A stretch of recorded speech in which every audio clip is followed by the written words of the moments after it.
You should be fine.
What's going on, beautiful people in chat? Those of you watching on YouTube, I appreciate y'all for being here, baby.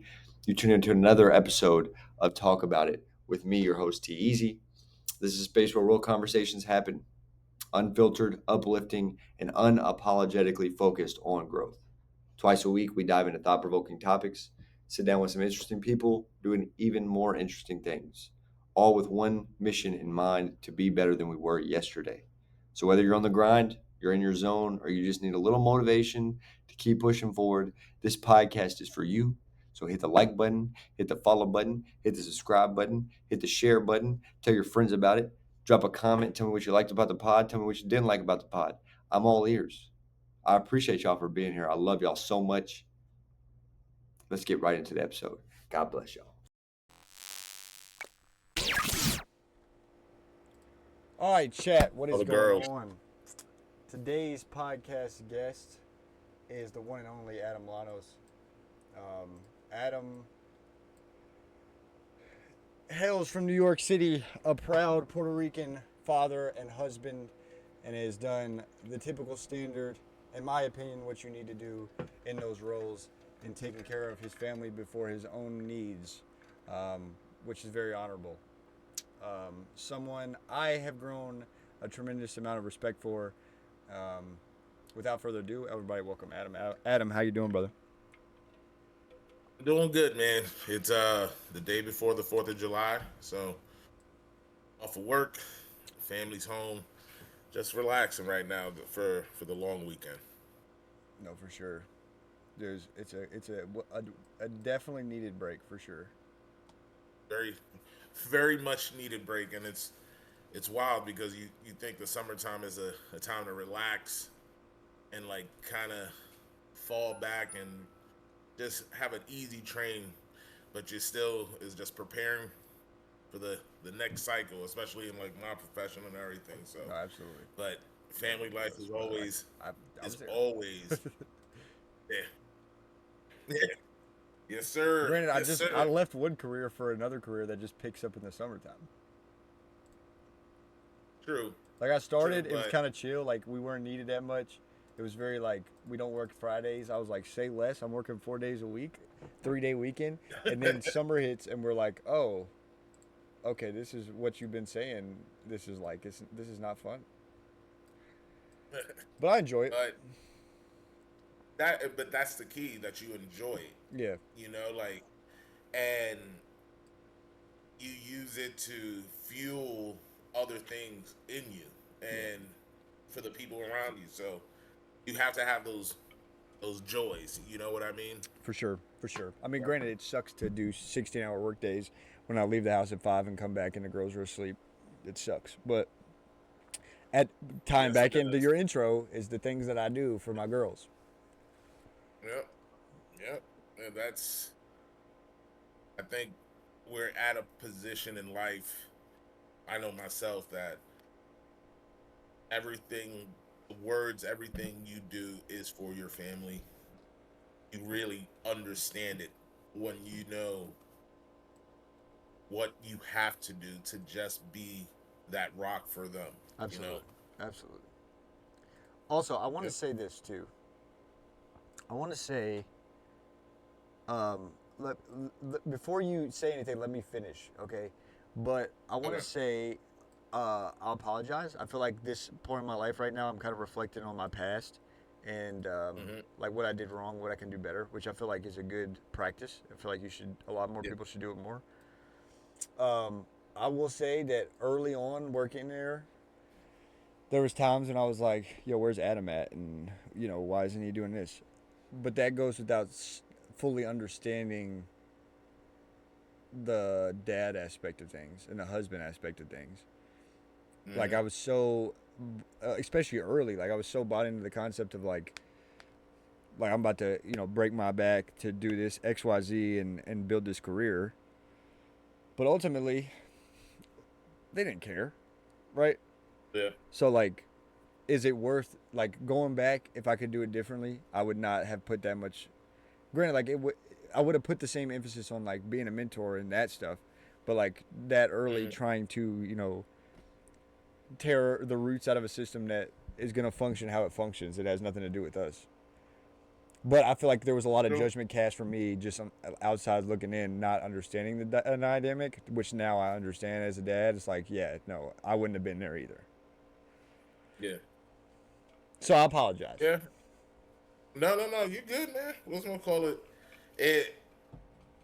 It's two different avenues. We're seeing it from two different lights. Right.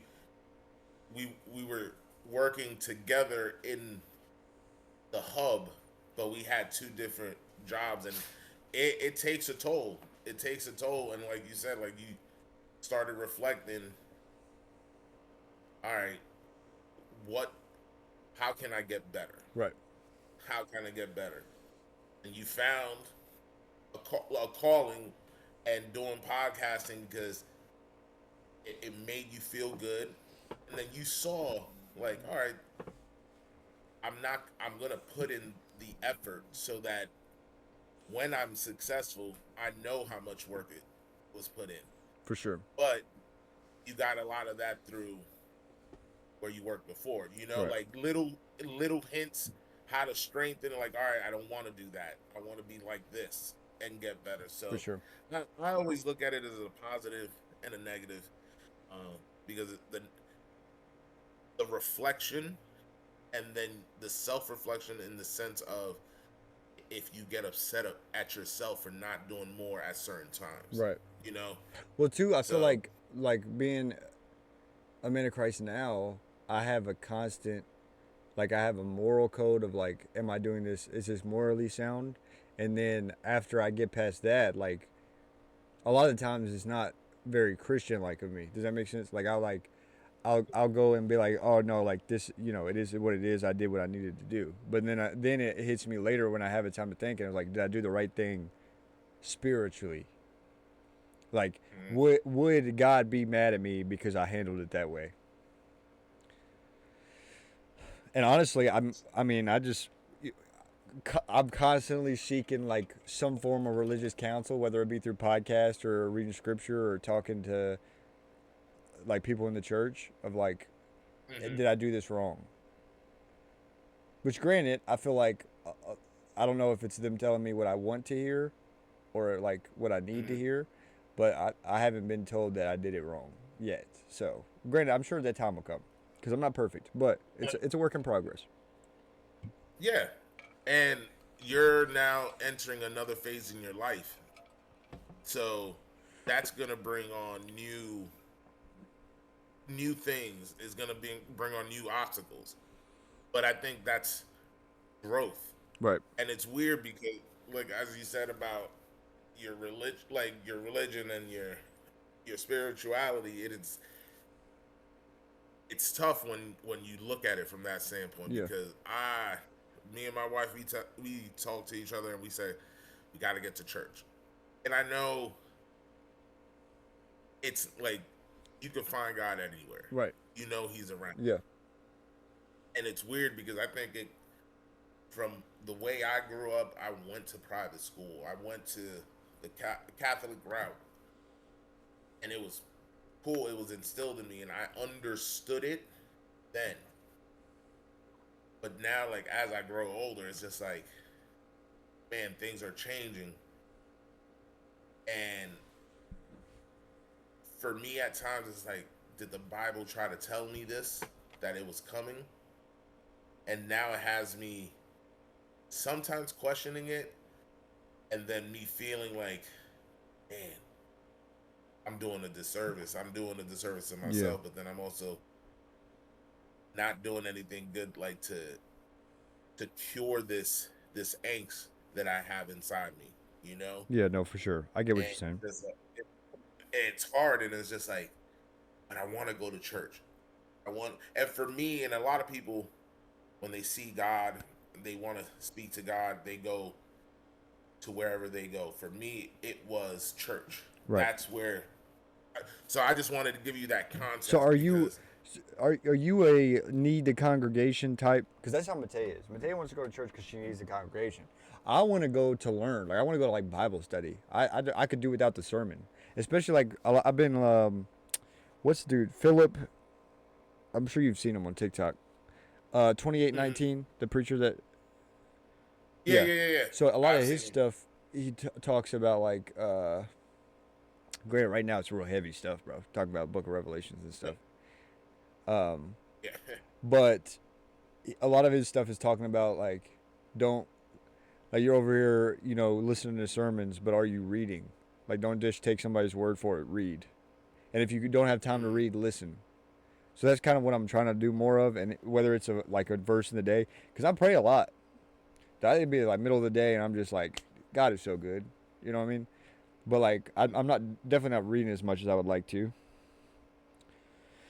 But with that, like he kind of talks about like we're putting too much faith into what people are saying and not kind of making like reading the scripture ourselves because it's I mean it's written right there in black and white like you so but I listen to a lot of his sermons and I've been watching their church on Sundays their services but like me and Mateo really haven't found a church down here and I don't really want to drive an hour to church so like going to Lexington but that's situations like that, and it's one of those things like you found your church, you know, yeah for the time, for right now, you found your church. It's hard for me with being Catholic. Like I found my church, and how you said, I don't want the congregation. I want like the word. mm, When I was going to church actively, I made it a point to go to church and listen right more than, because I didn't read right as much as I should be. So I listened, and then every time the priest gave his sermon for the day, I listened, and each time, even if it was like something like I was like, man, that really doesn't relate to me and what I need right now. yeah But I found something in there to engage me in the sense of, okay, I'm doing the right thing. right Me questioning this and pumping my brakes on a decision. Okay, that I took that from that. So like I started going to church for the sermon and hearing it, not as much as the congregation, but it's just it worked for me, and right I still love going to church. yeah Like I want to, because I like the singing aspect, and just being in the house of the Lord and that image. Just again, me being Catholic, going through private school, Catholic school for 12 years. So like that was my, okay, that's church, that's seeing Jesus, that's being in his presence. yeah but at the same So time now though it's a relationship and like any other mm-hmm, relationship you don't put any effort into it it's not gonna go anywhere but like yep, that's true. even the process of like I pick up scripture in October and by March I'm baptized and like I'm praying every day and then like now I'm getting people that don't usually pray to like pray over food like it's like in my soul like I know where I'm at spiritually and I'm working towards like continuing to build that relationship it's not like a set thing you know what I mean Mm-hmm, because I feel like I get it. even if you like you get to heaven and you have eternal life you're still building that relationship you know what I mean it's not like Like you know everything now, Yep. but then you can have that relationship and continue to build it. I think Yeah, the you're biggest right with thing, I the. got two things, two lessons. Mhm. One from a religious standpoint, and one from I don't like the word religious because then it's like ties it to like a denomination. It's more like a Yeah, spiritual, like Christ, that's right? right. Mhm. So one of the things I heard recently that really stuck with me is talking about like temptation and like surrounding yourself in temptation. And he said it was the same guy, Philip. He was like you keep praying to like help break your chains of temptation, but you're still surrounding yourself in the same temptation. He said that's like giving up smoking weed and then going and hanging out with the plug. And he's like, hey, like you want to hit this, and you're like, no, no, I'm good. You stop doing what you have been doing, but you're still surrounding yourself with that. So in that sense, I felt like that was also the need. Like I heard that, and it kind of spoke to me in the sense of like I'm doing a rebrand because like I've Mhm. gone 2 years of making content, and I'm not where I was 2 years ago as a person, like on any level, like as a husband, as a father, like a completely different person. I mean, as far as Mhm. I'm concerned, there was a death March 23rd, and I'm away. Like, if you're talking to me about something I did before March 23rd of this year, it wasn't me. So I feel you. on that tip, I like started really reflecting on like, okay, you talk about you want to be a strong like you want to be a strong husband and father and a man of Christ, but you're surrounding yourself by all these negative things that continue to push you back away from what you want to be. So it's really just like fine tuning that. Now the opposite, like the human nature side of things, I just heard today on a podcast, and it was really like, oh, okay, like it doesn't really Mhm. correlate to faith, even though it's like a, George Janko podcast. I've heard of it, but I've never It's really like good. visually seen it. Yeah. What's her name? The MMA fighter Cortez, Nina Cortez.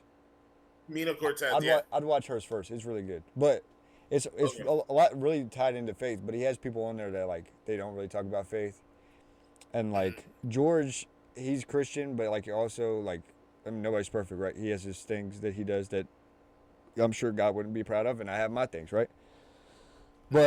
But he was talking to somebody who had like been through Crystalia, and he went through all of his stuff, right? And he was talking about being at a point to where it's like at the end of the day, the only which I mean this isn't the case. Spirit, like if you're Mhm. taking spiritually, it's not the case. But he said, don't. At the end of the day, I'm the only person that knows what I did or didn't do. He said, so ultimately, if you are over here judging me, you don't know the context, you don't know what happened, you don't know the details. The only person that knows exactly what happened and what was done is me. So like, Mhm. do I feel bad for what I did? Absolutely. I get to see X, Y, Z. I get to see the way it affects my family. But like, I'm Yeah. the only one that knows what happened.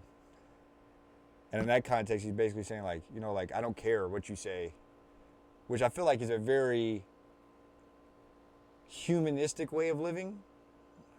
But also at the same time, you could carry that into a spiritual space of like, me and God know the truth. Like whatever you're saying doesn't matter, right? But I was Yeah. like, ooh, yeah, I'm gonna And share that for sure. that is, I mean, that is sure right. You and God know the truth. Right. And as you put it, like, yeah, I may have done that, but me and God really know the truth. Like, sometimes I also look at it as sometimes we do things with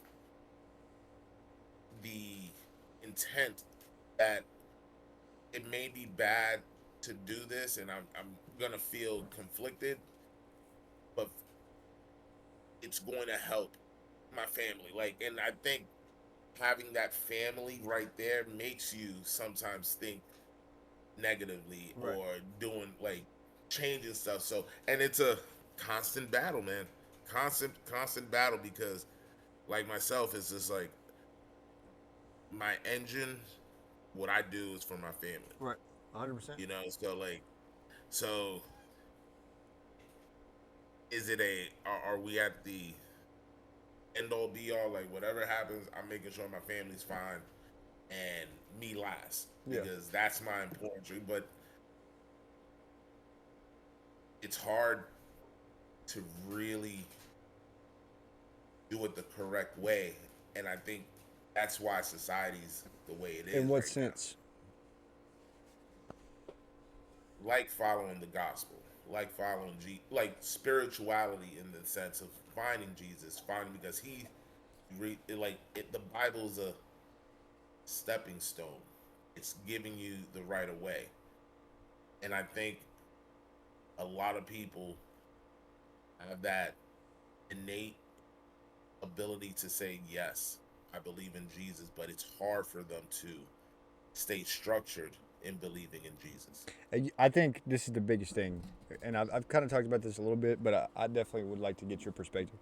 I think the biggest thing that turns, let's just talk about men, okay? Because I can't speak for women, right? I don't know what that's like. But I think the biggest thing for men, especially young men in today's society, the biggest thing preventing them from following Christ is the concept of putting your pride aside and giving it to somebody else. So the way I describe it, most like from what I've seen first perspective, is like it's time, brother. Like you're struggling, you've been struggling, and you feel like who's been there since day one? Like who have you relied on? Well, myself. That's all I got. Okay.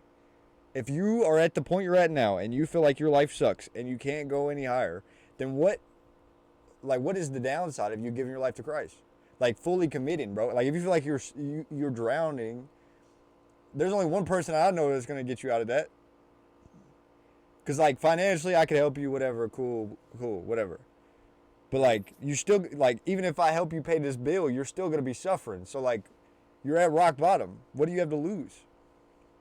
But the biggest thing is pride. Like I got to where I'm at today. I ain't see Jesus next to me. Yeah. Just because you didn't see him doesn't mean he wasn't there. Yeah. So I think that's the biggest thing is there's too much pride, and the concept of this is I'll feed this into that concept is I can't remember who it was. I know it was the Scott Ryan show, or what is that podcast? Sean Ryan show. He had a guy on there, and he was talking about like faith, and like he went into a whole like side thing about like porn, but they were talking about Kanye, and Okay. he was like, so like, what is your thoughts on Kanye and like coming out as a Christian? And he said, I think Kanye liked the concept of being Christian. He said, but you got to think, a man at his level, like granted, in terms of just like human feats, this man by far, like he's broken the music industry. Like it'll never be the same. Mm-hmm. Now you're hearing Morgan Mm-hmm. Wallen singing over 808s. Like that Yeah. revolutionized like music in general, not just hip hop, right? Yeah. So to be a man of that stature as a human being, where he's around people that I'm sure they might be followers of Christ, but they're not. They might not be doing things that are Christ-like, right? And to be in that situation where people's like, "Bro, you're him." Like this is God level stuff, right? It's hard to believe in something higher than you when you have that much praise from those around you. Does that make sense? So Yeah. like when he said that, I was like, "Oof, that's big." Because like for like And a normal person, we don't have people around us all the time. It's like, yeah, you're the guy, right? mhm. But we Yeah. also, in my head, I have people around me that are going to tell me like, yo, you're too high, like you're losing yourself, right? In the sense of like, ultimately, all I really need is my wife and daughter. That's it. Like if I really like, I've reflected on if say I'm on my deathbed in 40 years, who's the two people I know for like who is going to be there absolutely without a doubt? It's those two. Yep.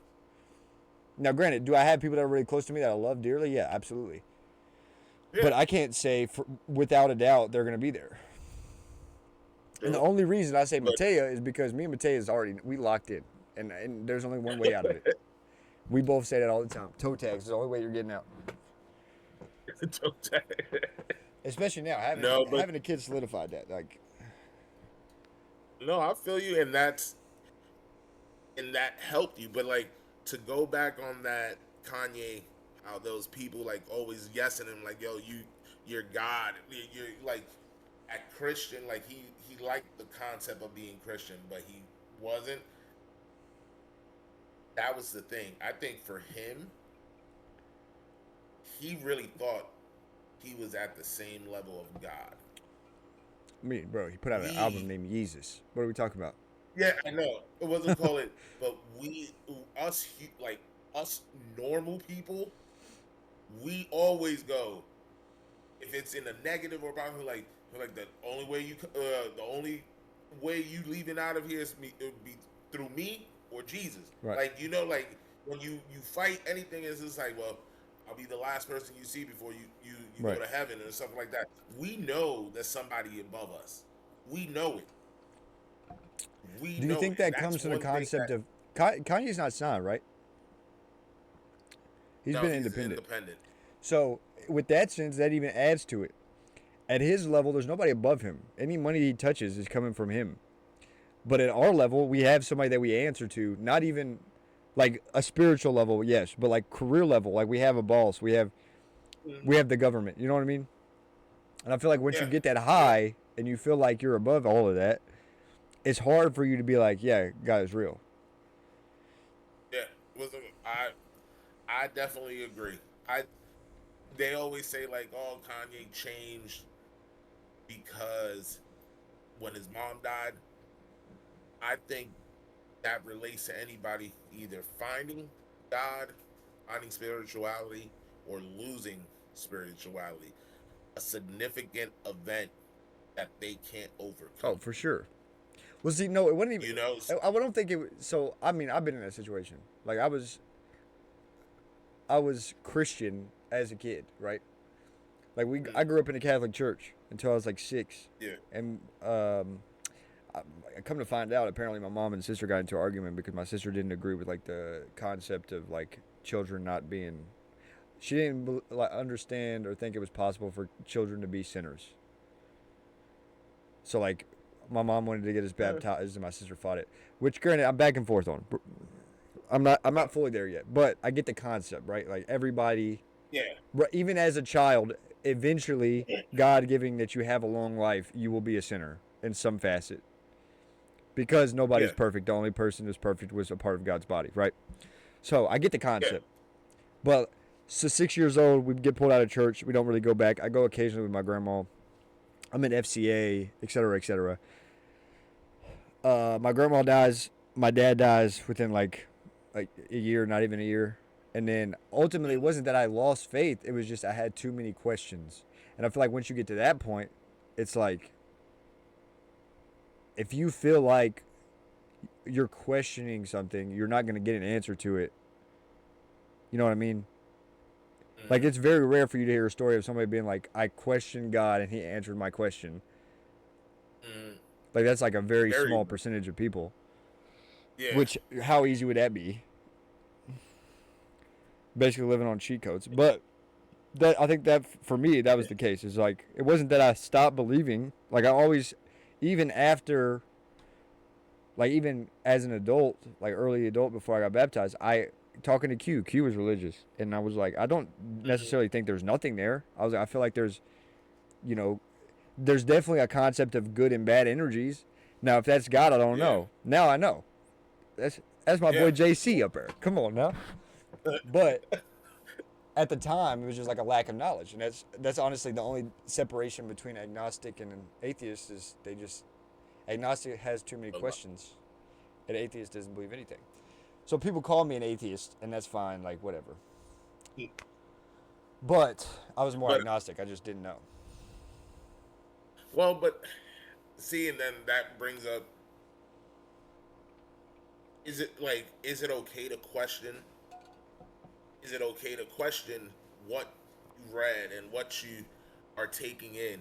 And for me personally, that's sometimes where I struggle with, because I want to have an open mind to everything, but I know it's led with spirituality. But then sometimes like you said earlier, human nature. It's just like, man,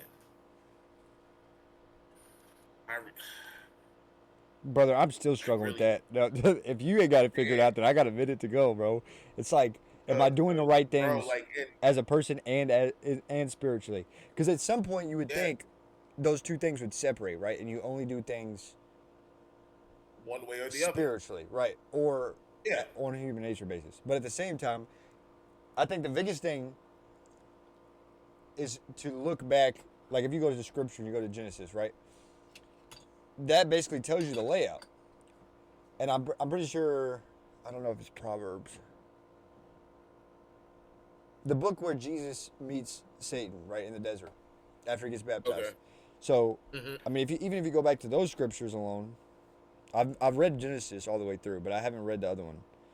But the concept of like why the world is the way it is because one, we have free will, but two, God owns the world, but Satan manages it.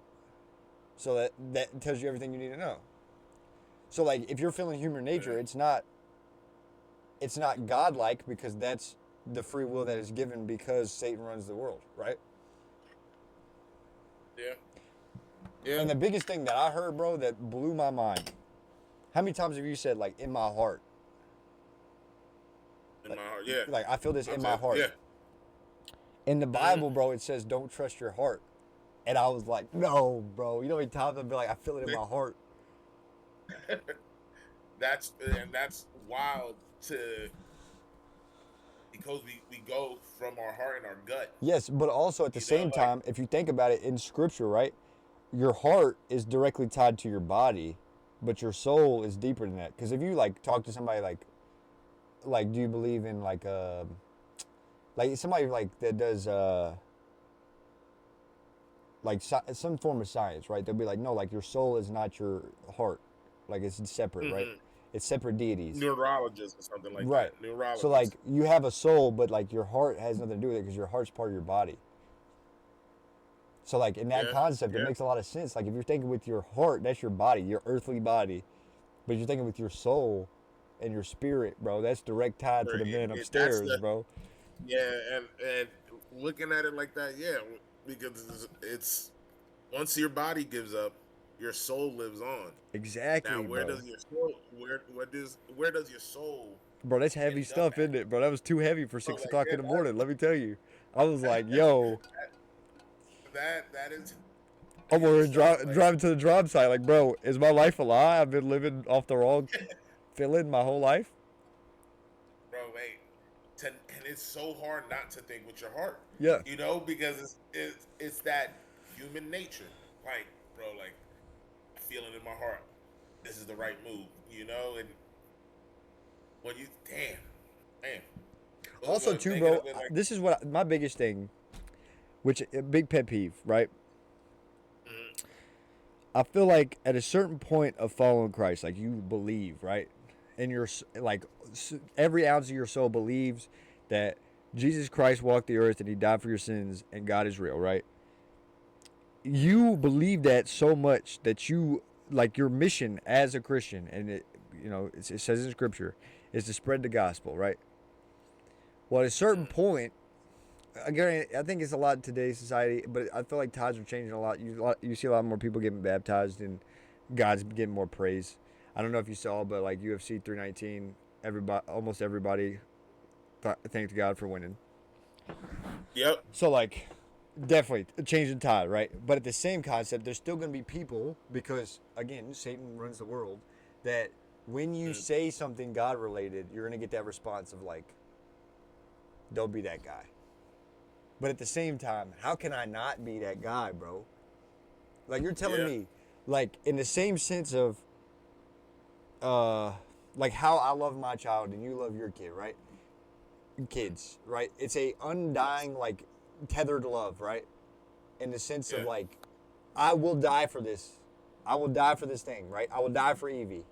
You'll die for Kai, yeah, right? So that concept yeah, is hard woven in our DNA. If I feel this way about Evie, and God is real because He is, He feels the same way about me. And Jesus did that, bro. Like ultimate sacrifice. But how do you can't hmm repay that, bro? You can't. you can't. You can't repay it. But see, and this is where I go. Is it repaying by you following what Jesus did? You know what I mean? Like, is it you repaying by how we say, "I will die for Kai and Maddie"? You know what I mean? Right. Like, I will not. Is it? Are we following His word? Because that's the groundwork He showed us. You know, so like, are we in God's eye by us protecting our kids, like us wanting to protect our kids? You know, so like Yeah. But also, does that play that's where into, bro? That's dude, it's so heavy, bro, to think of, because it in the same concept. But look at like Abraham. Abraham was about to mm-hmm. sacrifice his kid for God. Yeah, And I believe in yeah, God with all my soul, bro. But at the same time, I like in my head, I'm like, yeah, I would do that. If God spoke to me and told me to sacrifice Evie, I'd do it. But then I think about it, I'm like, but that's my baby. yeah, yeah. Like, And like, and then think of it, a baby, and then all the memories, and then like, exactly. But also at the same can tip, I though, do that? Abraham had so much faith, like knowing, and I want to know God like this, bro. But Abraham had so much faith, he was like, he's lying, he capping, he ain't doing that. But I'll do, I'm gonna do it. But he ain't about to. Like that dude. And that, granted, I know it comes with time. Like it's not like a. I mean, you talk about. I'm, if I'm not mistaken, Abraham lived for hundreds of years. So in that concept, like he had that much time to grow a relationship. Mm, So like, but God, it's just that's the it's biggest crazy, thing. Is man. I've said this too, in the concept of where we're at in today's society compared to where they were ancient Aramaic when Jesus walked the earth, right? In the sense of it's a lot easier for them to believe in Jesus because they were there to see him cure the blind or like cleanse people from their Yeah, sin, right? They saw it the firsthand, miracles, see right? the miracles. Yeah, They saw them. Now, granted, we see them now, but it's not like Jesus is standing here healing this child. It's just in prayer. Like we yeah, see acts of God, like but it can't be anything but God, right? yeah, But we don't see yeah. Jesus' physical body yet. He's coming back. But besides the point. But also back then, the what is the word? Um, um, like when they like shun you for being, what is that word? Uh, being shunned is ostracized. No, like the in the Bible it says like Jesus is basically telling his disciples that people's gonna hate him because they believe in him. What is he saying? Um, I'm looking it up now Dude, because it's irritating me because I know the words on the tip of my tongue. Oh,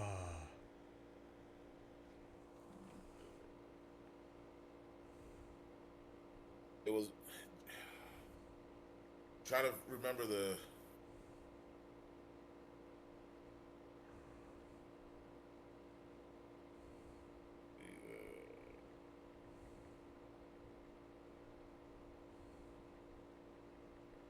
It's it's not in John, right?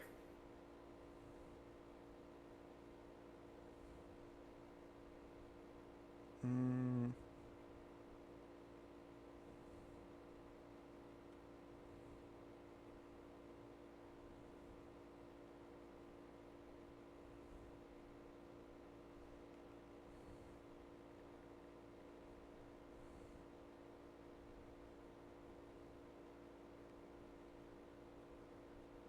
well, sentiment is like the I guess what we use nowadays, Sentiment. like anti-Christian.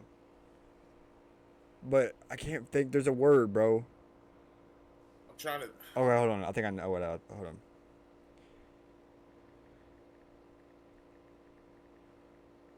condemnation.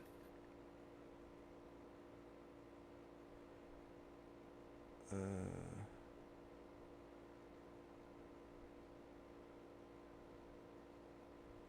uh,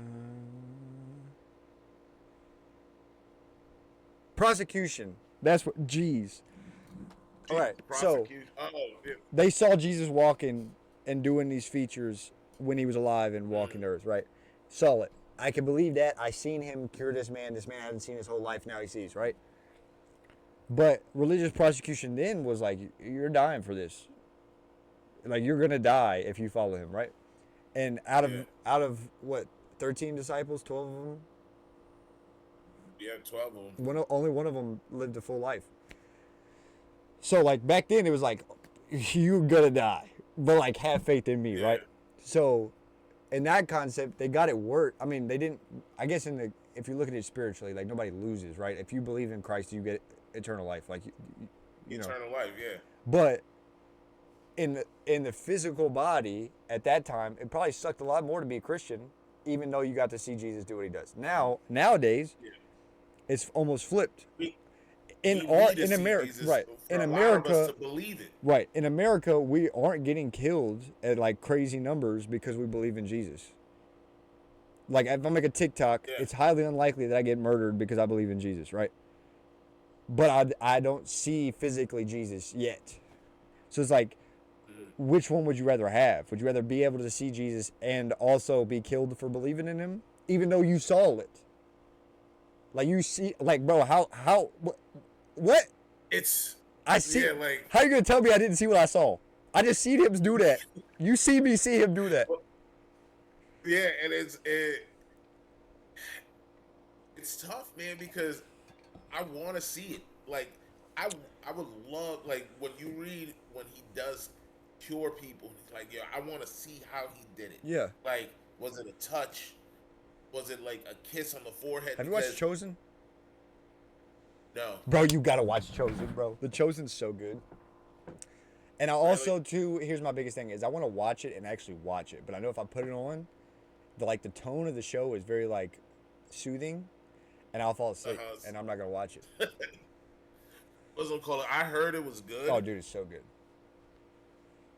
So, but that's where. But also here, see but this it. makes you think though, right? If you go back to the Old Testament, right, and you're looking at like look at the story of Moses, okay? And God talks to Moses and tells him like, this is what you're gonna do, and I'm gonna send your brother with you because you're not very good at speaking to people, and he gives him the staff, and God keeps sending him like, set my people free so they can worship me, right? And they're like, no. So then they do like, you know, the 8 plagues or whatever. Yeah. But it's political. Yeah, that's religion in the political sense. Right. But at the same time though, if I am a president, right, or I'm a man of power on earth, and somebody comes to me and says, hey, my God says this, like, God told me you need to do this or this is going to happen. And I'm like, nah. And then it happens. I'm going to be like, God's real. Hey, everybody, listen. This guy knows what's going on. We need to do whatever this man says.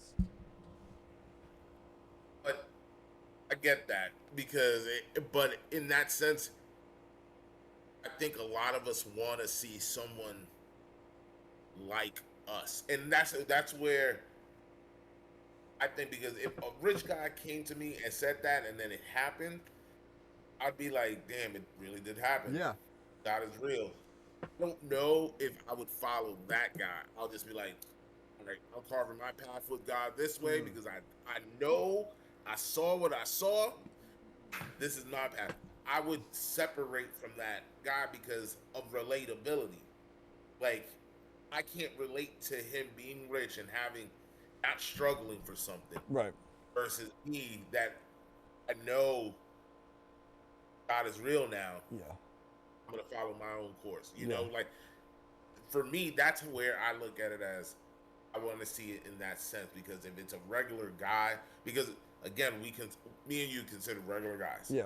Regular hardworking fathers, everyday struggle, but we keep driving. Right. I want to see God in that light because if I'm supposed to be an image of him, this is the image I'm having right now. Right. So show me that struggle so that I know, like, oh yeah, you struggling with me, and I know it. I know he's there because he's my image and I believe in him. But sometimes visually seeing it helps so much. Absolutely. Helps so much. Bro, If okay. looking at I like that point. Let me pee really quick. I'm gonna all right, touch off that point because that's a really good point, and I have a good segment to that, or like a separate path. But just give me 2 seconds. no doubt.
Okay.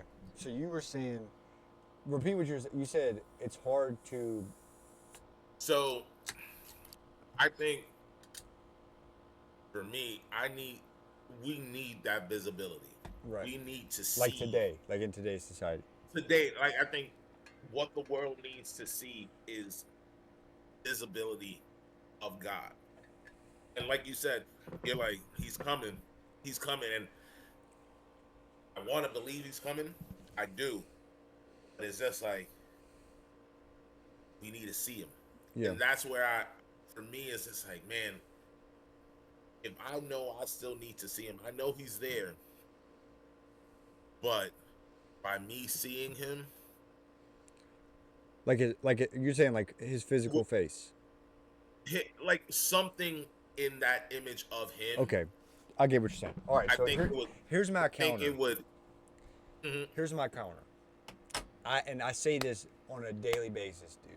I say this to my father-in-law all the time. You do see him in the sense of his work, right? So like you might not see his physical body, right? But you see him in his work. Like you see him in, granted, in the concept of, this is a lot to wrap my head around because also I feel like talking to you and like knowing your story, I don't know if it's like me. One of my favorite books and stories in the Bible is Job, the book of Job. Mhm. And I don't know if it's because it's my favorite or it's truly just on my soul that I take a lot, like I see Job in you, in a sense of like, why not me? Mhm. Or like, why me? I Why got you. not you? Right? But in the same tip of like, you don't see him physically, but you see his work. I tell Matt almost on a daily basis, like he's stressed about work or he's stressed about XYZ. How blessed are we to be Mhm. talking about this? Because like if you go on a personal tip, right? Every person, regardless of where they're at, could look at somebody and be like, "Oh, I want that," right? So like a guy on Mhm. in a BMW is looking at a guy in a Ferrari, like, "I want that." But meanwhile, there's a guy on a bike looking at the guy in the BMW, like, oh, "I want that," and Yeah. so on and so forth, right? So as a human beings, we have that concept of like, I see him, like I woke up this morning, I have breath in my lungs, like I can go do something, I can make something out of today. I see that. Now, granted, that Mhm. doesn't mean that I like the quote George says it. George Jenko, he says, um, "If you're praying for something on the phone, just know there's two people listening to the call." So, like, yes, we can see the acts of Jesus, but we can also see Satan working. And one Yeah. thing recently that I heard that really stuck with me is uh, I'll say it a lot when I'm getting frustrated or something, but like the devil's testing me.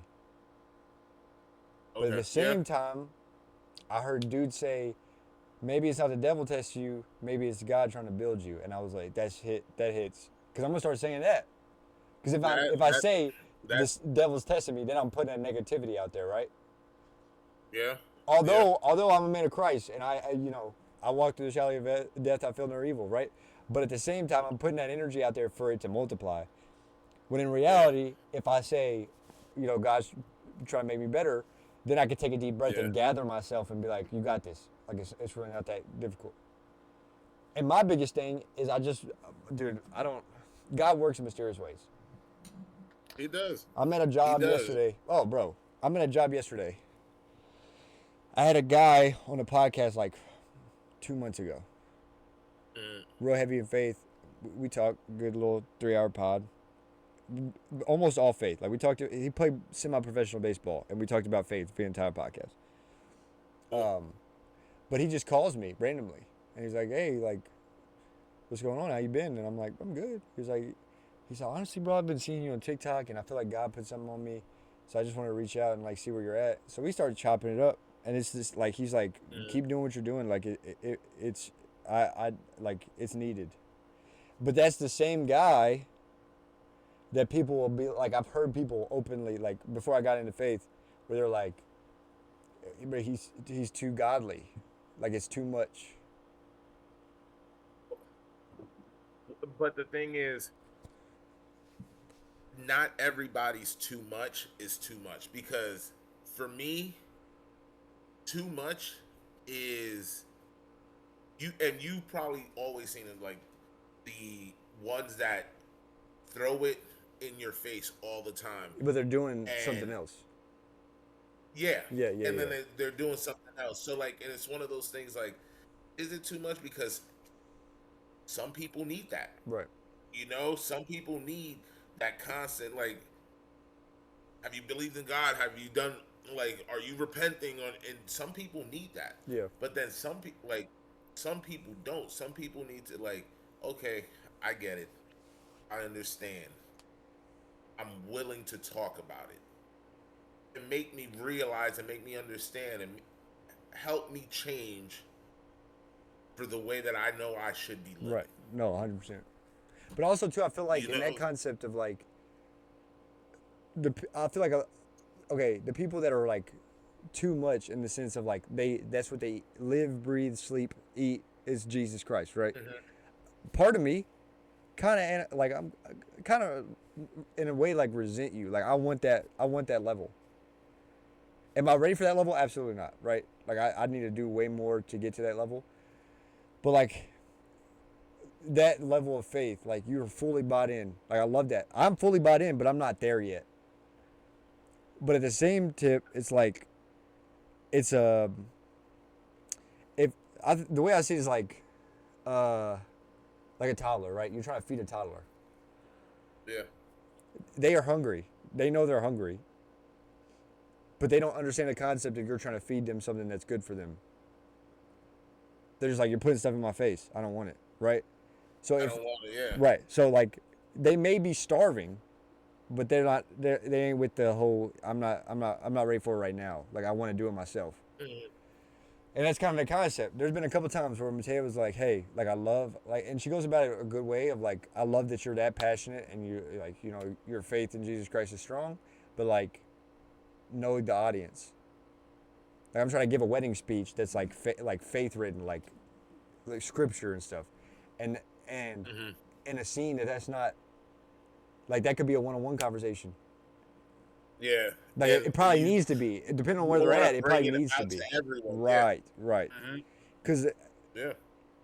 granted, ultimately I don't care, right? Like there's only one person that can judge me. You can say X, Y, Z about me. That's fine. Won't see you in heaven. That's cool. This is where you want to be when Jesus comes back.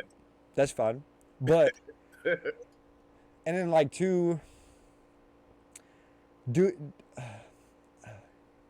so the biggest thing is I've cut out cussing. It's a work in progress. It's hard to do when you work a blue collar job and that's kind of all you're around all day. I have relapses, but I've probably said the F word. You know how much I like the F word. I've said it once in about 3 months. That's pretty good numbers. It's a progress thing, right? But I have not said GD in a while. And a lot of people, that's their Okay. trigger word, bro. Like, Oh yeah. oh, dude, I was out. That's the I was at a first thing job that. the other day, and I'm standing there next to this dude. Same type of guy talks about Christianity. I gotta save what like I was saved, but like he's doing like he's in a setting that's casual, and he's falling into that temptation of like I'm gonna drink beer because I'm hanging out. You know what I mean? Mhm. So it's like I'm not judging him, right? That's his decision, right? Do I think that's him falling into temptation? Yes, but because I don't have any issue, be like, no, I'm not drinking. And I've been called a square, and TJ got good with Christ, and now he's a square. That's fine. I don't care. Call me what you want. I've been called worse things. I've said worse Well, things 3 inches from the mirror. You called me a square is not hurt my feelings. I promise. But but that guy, this is the same type of guy. It's like we sit down one on one, and it's a Christ conversation. Like literally 2 minutes. yeah. It felt like 30 minutes. We're talking about Christ. But then he gets around his buddies. He starts chopping up. I don't think he was cussing too much, but one of the guys said GD, and he was like, "I love you, but you better watch your mouth. You're around two Christian men." And I'm like, "Bro, it's like, first of all, I understand where you're coming from." He said it was equivalent to killing somebody. I'm sure it is, but let's reel it back. You don't know where he's at, Yeah. like spiritually, and it is something we're working on. Like it's my father-in-law. I'm vouching for him in the sense of like he's working on it. He's getting better. At least now when he says it, he's like, sorry. Like he knows. But you he has jumping that down his trigger, like, right. Yeah, like that was yeah, wrong. like But if now you he's jump down his being more throat, it's not going to be conscious. it's not going to be taken as constructive Oh, criticism. you're trying to disrespect him. Yeah. Right. Yeah.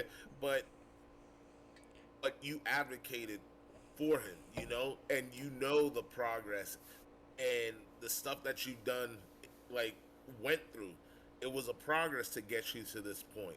So you were just reciprocating that to your father-in-law, Right. and then and it's again, it's hard to go, man, is this more human nature or God giving me a sprinkle of, hey, this is what's gonna get you to be full, Yeah. get you to be full in the sense of you in your heart feel like you have everything. Soul in your soul. In your soul, yes. In your soul. Yeah. In your soul. Well, too, I feel Yes, like very much. I don't know. It could be different for you, but I got ADD, so I got hit voices in my head at all times. It never stops. Honestly, the only break I get is when I sleep, and sometimes that's not even enough. But for me, I feel like I So, have. question. Yeah. Before you ask that, so when you fall asleep, can you shut your brain off? Like when I'm trying to go to sleep. Like if you're like, oh, I'm gonna go to sleep, can you shut your brain off? It depends. It So that depends you what don't think about that, so that you can have a peaceful sleep. it depends what I'm thinking about. Honestly, I will say that's probably I would probably draw that to a lot of the reason why I used to drink so heavily is to shut my brain off. Mm-hmm. But like if it's like something like really important or like dude, I have to like fully decompress and watch like mind-numbing videos to even be ready to go to bed. Cause like I can lay down the second Okay. I think about something I need to do, I can't go to sleep. There's been times where I was tempted to go out and weed eat at like 2 in the morning because I couldn't sleep because I know I needed it done. So I But asked that question I've this week. right here, brother. This is the only thing that has somewhat helped me cut back some of the voices. It is, and I say voices. It makes me sound like a schizophrenic. It's more like noise. No, mm-hmm. So like one thing, I function really well on like playing a video or like listen to a podcast and I can work, right? And they say you can't multitask. That's 100% untrue. I do it every day because I have to. Like that almost drowns it. It's like white noise essentially is how I describe it. It's Yeah. like constantly I'm thinking about too much stuff. But it used to be a vape and I got off the vapes and now I'm on pouches and I mean, It's health. yeah, I think the biggest pet peeve that I have with nicotine is that it was just the like big cigarette companies took it in and was like, "Oh, we can make billions," and they made more than that, trillions. But Yeah. they it's not the nicotine that's the issue, it's the delivery device. So if you're smoking cigarettes that has all these additives and tar and whatever, of course it's not Yeah. good for you. And then you put in like a dip and it's got fiberglass in it, it's not good for you. Now these are just nicotine salt, that's it. So like nicotine's been shown to like cure neural pathways and helps like reverse early signs of autism of Alzheimer's. Alzheimer's. Yeah, so it's like it is a effective device, but the delivery is the key. Like if you're Yeah. pumping your body full of toxins along with it, it's probably not good for you. No, you're right. But when I was saying about shutting your brain off, I've asked my like everybody in the house, like where I live, I was like, when you go to sleep, can you just shut your brain off? And like my son, my daughter, my wife, they was like, it's hard for us to just shut their brain off. Yeah. And I was just like, I've been thinking about that for like the last month, and I was like, man, why can't they shut their brain off? And they're constantly always thinking and everything.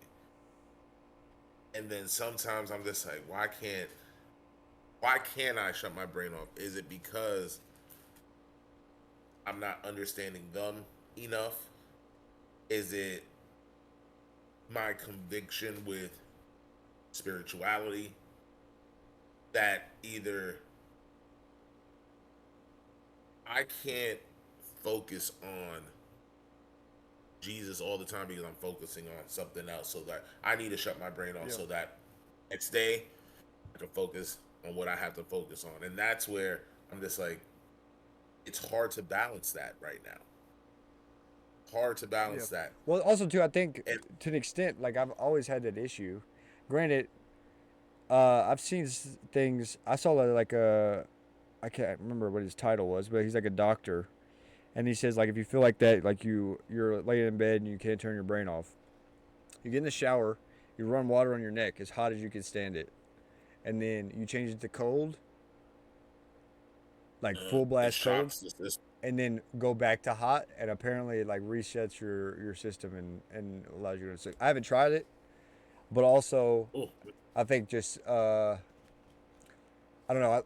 A lot of the voices and stuff tends to calm down but also it's really easy to fall asleep when you've worked 16 hours and slept 4. So Yeah. when you're ready to go to sleep. No. But I fall asleep with Zen all the time because that literally, if my brain won't turn off, I'll throw a Zen in, I'll put something on YouTube, and I'll fall asleep watching TV. Really? But that's how you fall asleep and shut your brain off. Granted, it's not good. I wake up with a sore throat because you're only supposed to keep them in for an hour, and I have them in for 4 hours. But honestly, I think it got to the extent worse once I had Evie, and I'm sure you can relate. It's like, as a father, that's like your primary concern, and especially like you add into like being the main provider. Like to appreciate the follow, brother. But you add that into being a father, and it's like, I can't sleep. I got XYZ to do. What do you mean? Yeah. So I definitely think there's a period of time where it got worse. But I will say, I've said this 1,000 times, and every mom disagrees and every father agrees. It is written in our genetic code as men.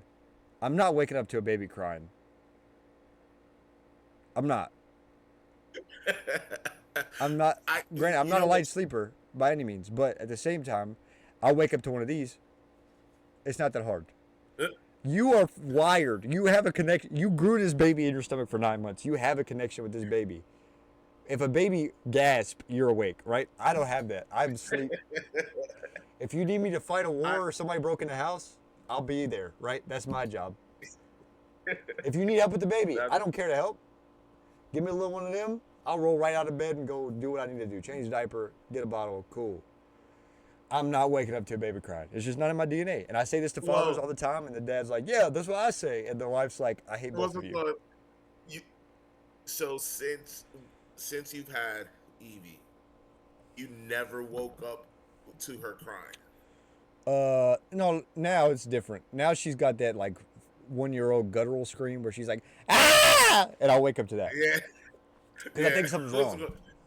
But like early baby, early baby is like light, bro. I'm sleeping through that. But also too, like that, it feeds into like being a good husband and Yeah. father.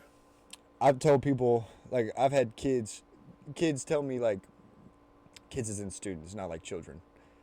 Yeah. Um, I'm not I'm not doing X Y Z. I'm not changing diapers. Well, at that point, you're just a sperm donor. Yeah. Like True. you might True. be a father, but are you a dad?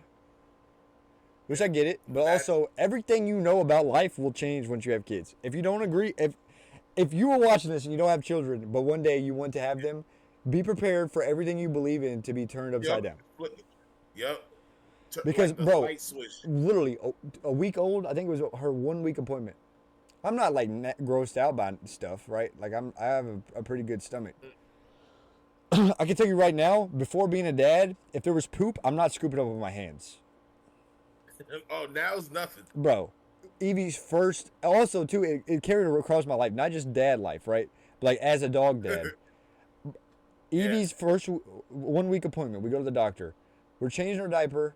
She poops on the table. This is like new baby poop, like nasty, runny. Oh yeah. Yeah. Mushy. Bro, my first thought, scoop it off the table. No hesitation. I would have never done that 1,000 years before having a kid. And then, not even 2 months later, Rocket pooped on the sidewalk after I'd already picked up poop. So, like, if the bag has poop in it, I can't, like, reuse the bag. Yeah. I'm not close to it. I just picked it up with my hands. Was I mad? Yeah. I just made sure I didn't get it under my fingernail because that would have been bad later. But, like, Yeah. it's poop. That's something that you do. Yeah. You had a kid. Whoop. Things change. Right. Things change. But going off the tip of, and we can kind of transition this into like your experience. But I knew early that waking up for a baby crying is not, it's not in my bag of tricks, right? And I know Matea is stubborn enough to not ask for help and just do it herself. I know this. I know my wife. So I'm like, okay, Evie's on bottles. Granted, if it was like she was breastfeeding, it'd been different, you know, because like Yeah. you can't really. As a father, there's only so much you can do in the first couple months. Yeah. So once Evie was fully bottled, no breast milk, I would start prepping them. So all Matea had to do was dump water into them because I knew she wasn't gonna wake me up. Yeah. Even though I was like, bro, wake me up, like I'll help. But you knew she was like, just give me water. Yeah, but also there's not saying like Matea is resentful, but it is in a woman's DNA to be a little resentful. I'd be like, well, I was up with the baby all night. Okay, all right, okay. And you're just got like, me. I'm All sorry. right. All right. You gonna rub your feet? You're only, yeah, and the only comeback, you're like, well, you didn't wake me up. I told you to wake me up. Yeah. But like, so what do you think the biggest adjustment was for you when you had Kai? I think the biggest adjustment was just making sure I was doing it right. You know, just making sure I was doing it right because I knew I was going to mess up. Right. And I just didn't want to mess up a ton of times. Yeah. You know what I mean? So that was my biggest adjustment because before that, I didn't have the sense of responsibility. Yeah, bills, things like that. I didn't have a real sense of responsibility. How old were you when you had Kai? I was 13. I was 20, 29? Yeah. Okay. No, not 29. Yeah. Yeah, about 28, 29. So it's one of those things like I was just like, now I have responsibilities. Like I can't mess this up. Right. And if I do, it can't be a mess up to the point that I can't correct it. Because we're gonna get to a point that we can't correct our kids anymore. You know what I mean? Yeah. Like this is a time frame like, hey, you messed up. Dad, mom got your back. Dad, mom got your back. So like at that early stage, that's how I thought. I was just like, if I mess up, as long as it's not a mess up that's gonna ruin what. Look, I'm learning. We're learning together. You know. So now wish I had that back because would I've changed stuff? Maybe. Um, but my like Kai is where he's at because he got love. He got structure from me when his mom was home, like alive. Now his new mother, Tara, my wife, um, he's getting that structure. So like it's what he needed, and I looked at it as, all right. I don't want to say it was a mess up, but I an mean, obstacle came. in any concept, there's always things you could do better. Yeah, And I yeah, think me and yeah. Mateus, when we knew we were having not even a girl, just knew we were having a kid, we immediately was like, okay, what are we not gonna do? Like, what is our standards on Hmm. parenting, right? So like, there's things that we Yeah, both have childhood traumas from that we're like, this is a hard line for us. We're not gonna be those people. Now, granted, there was some gray area stuff like I want Evie to eat healthy. I don't want her to eat a whole bunch of junk. But also, it's really yeah, easy to give a 1 year old some Pringles, bro. She loves them. So it's like, yeah. But um, it's just like, but it's a give and take. And granted, there's no such thing as perfection. But like, all you can do as a parent is just dump as much as you can into your kid and hope that they turn out better than you did. yeah. Because that's what I was gonna ask. I was just like, as you said, that you and Mateo came from like past that you had like growing up and everything, rough past when you had growing up. So if that wouldn't have happened, do you think you would be parenting differently, or If we do didn't you have that feel that you conversation had or the traumas. the traumas? So I The would say traumas. we both have different trauma. Matea's traumas come from like, I guess Well, like, I just take traumas in general yeah. because like the Well, traumas that but you I feel dealt like with, there's different if you kinds, didn't right? have, So there, in the mm, sense that me and Matea came to a conclusion is there's certain traumas in anybody's life that you can't prevent. It's like mm, the one for me, like my biggest childhood trauma is death. Like there's something you can't. yeah, It's undefeated, right? yeah, So like that's something we can't change. So that's it. mhm, Just like being able to like explain it when Evie is at the age where she understands a little bit of like what's going on. mhm, But like Matea's stuff is more like emotional, physical things that can be prevented. And even gotcha. for me, Got like I don't think I've ever said this, but like I was I don't want to say molested. I was coerced as a kid to do something that a kid shouldn't be doing. mhm, In that sense, I know that there's a way to prevent that in the sense of I can teach Evie right from wrong and what people can and can't do and what you should and shouldn't do before mhm, she goes to somebody's house to stay the night. That's something yeah, I can prevent trauma that way, right? yeah, But like certain traumas, I know I'm not gonna be able to prevent, right? Like people die, like that's just kind of eventually yeah. I'm gonna be dead. Her mom's gonna be dead. Like that's just hopefully it's long in It's a circle. in the future, but like that's just. Yeah, But no, I don't it's think. gonna happen. Granted, I think it definitely has formed me as a parent in that sense of like I'm aware that there is different types of traumas, but I wouldn't say that parenting style would be different. Okay, I think the biggest okay. factor to where I'm at right now as a parent is definitely faith, in the sense of, granted, it's helping me a lot with marriage and stuff, but I think I think the best thing that I've heard that is, granted, it's funny because before religion, I was the hothead. Matea always had to calm me down. Mhm. So, Matea gets her thyroid taken out early March. I get baptized late March. Like March or I It don't was know. April. Yeah, yeah. So, well,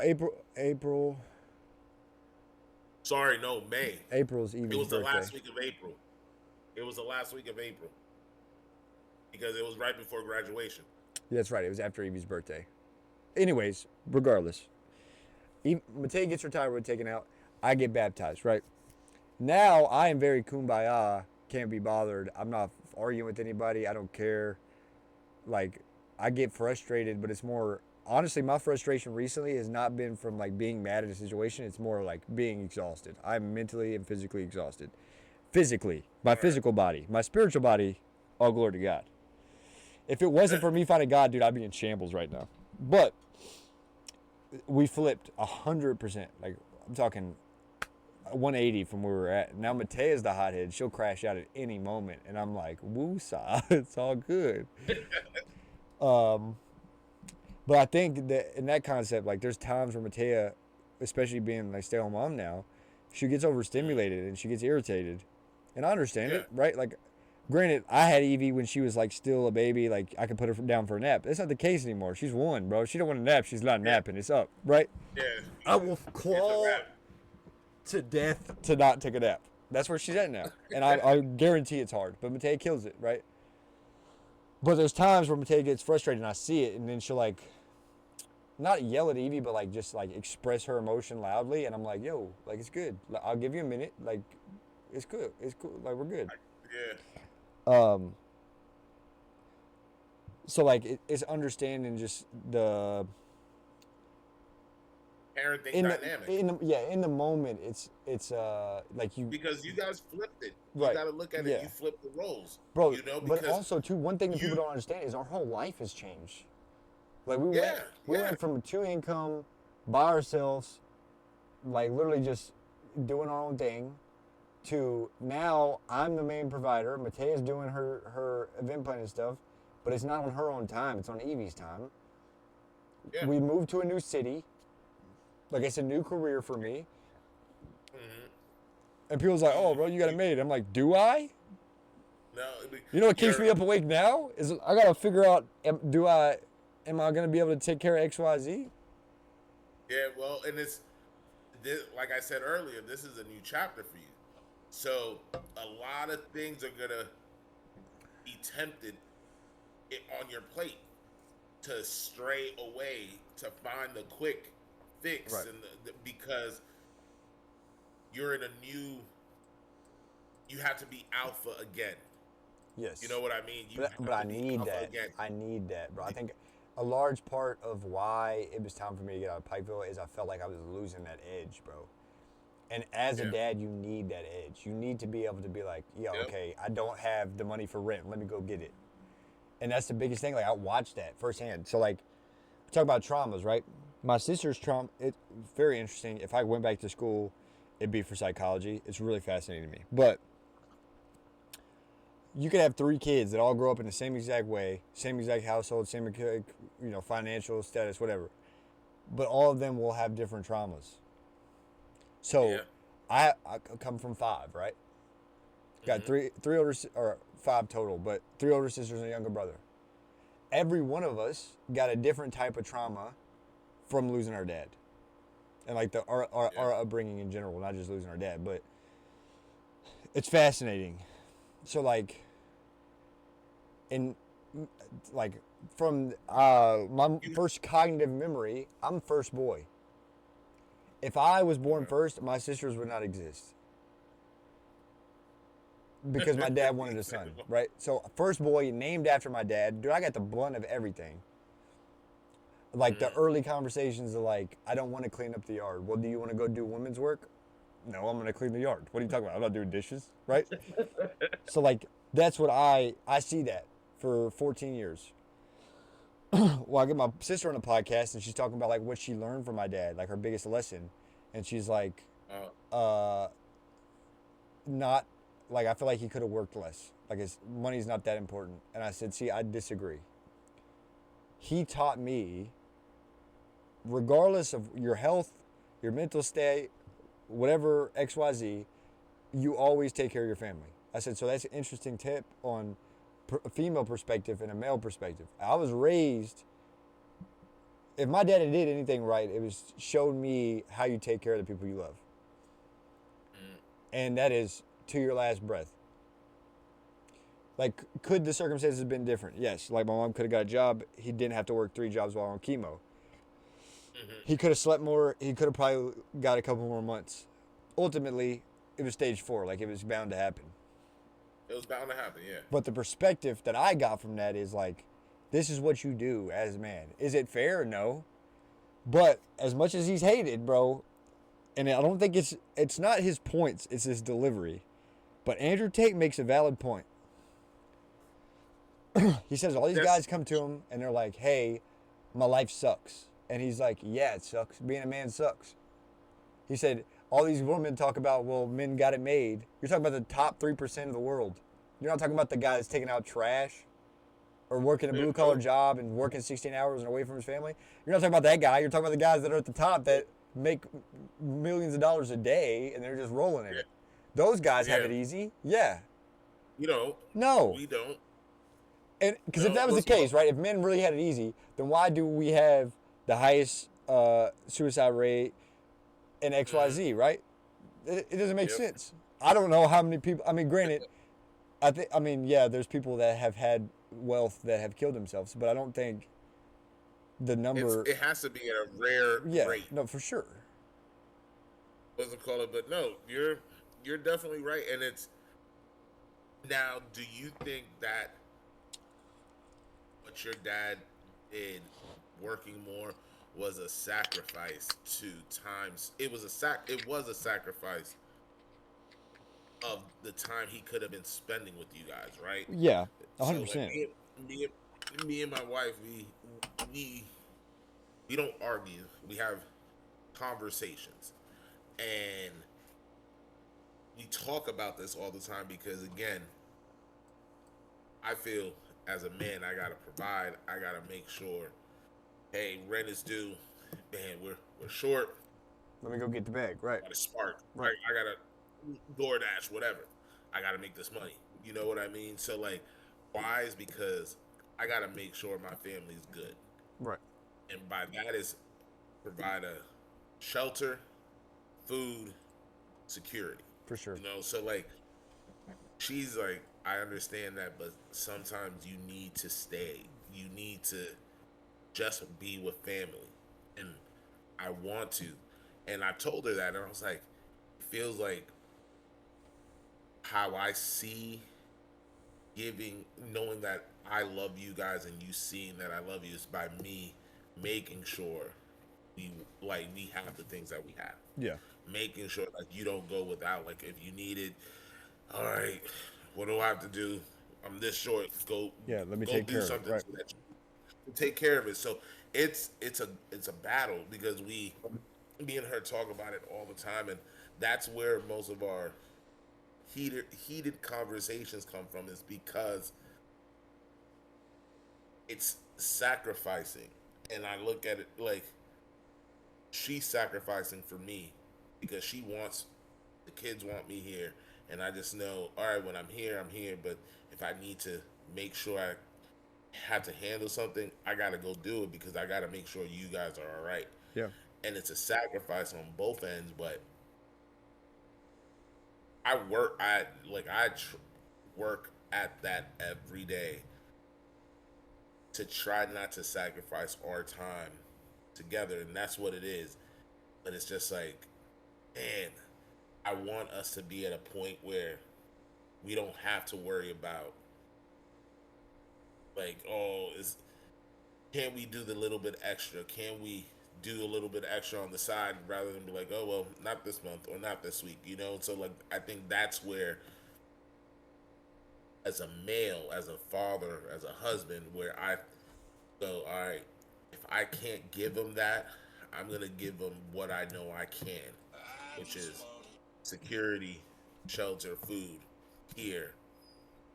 And I'm gonna do everything possible for them to have that. Absolutely. You know, and it's tough because it's a sacrifice, and like I don't want to sacrifice that time away from them, but I know I have to, so that we all are happy, you know. No, for sure. But then it's the nature of, they want me here. They want me here, but I know I have to do this so that I can be here when they want me here. It's tough, man. No, absolutely, bro. And I get the concept, and I think, and I don't know if it was really his intention. I think it was more just like, this is what I got to do. But I think there's a lot of stuff that I picked up on from my dad in that sense. One thing that I'll be um, like I won't settle for, especially listening to Andrew Tate. He said, well, granted, he said he doesn't really like having fun. Like he'd much rather make money to create fun for the people around him, right? And I get the idea. Like I like the concept of creating fun, but I also want to partake in the fun. Because ultimately, I know that this life is temporary. You know what I mean? So like, I'm not gonna. Well, you're still young. You know what I like? It's weird when you say like you want to partake in the fun. I'm at the age of like I want to create the fun for the family and And me watch them watch have them fun. Yes, have fun. yes, that's where I'm at. I don't I, need. I don't mean, need like, to be involved in the moment, not necessarily like.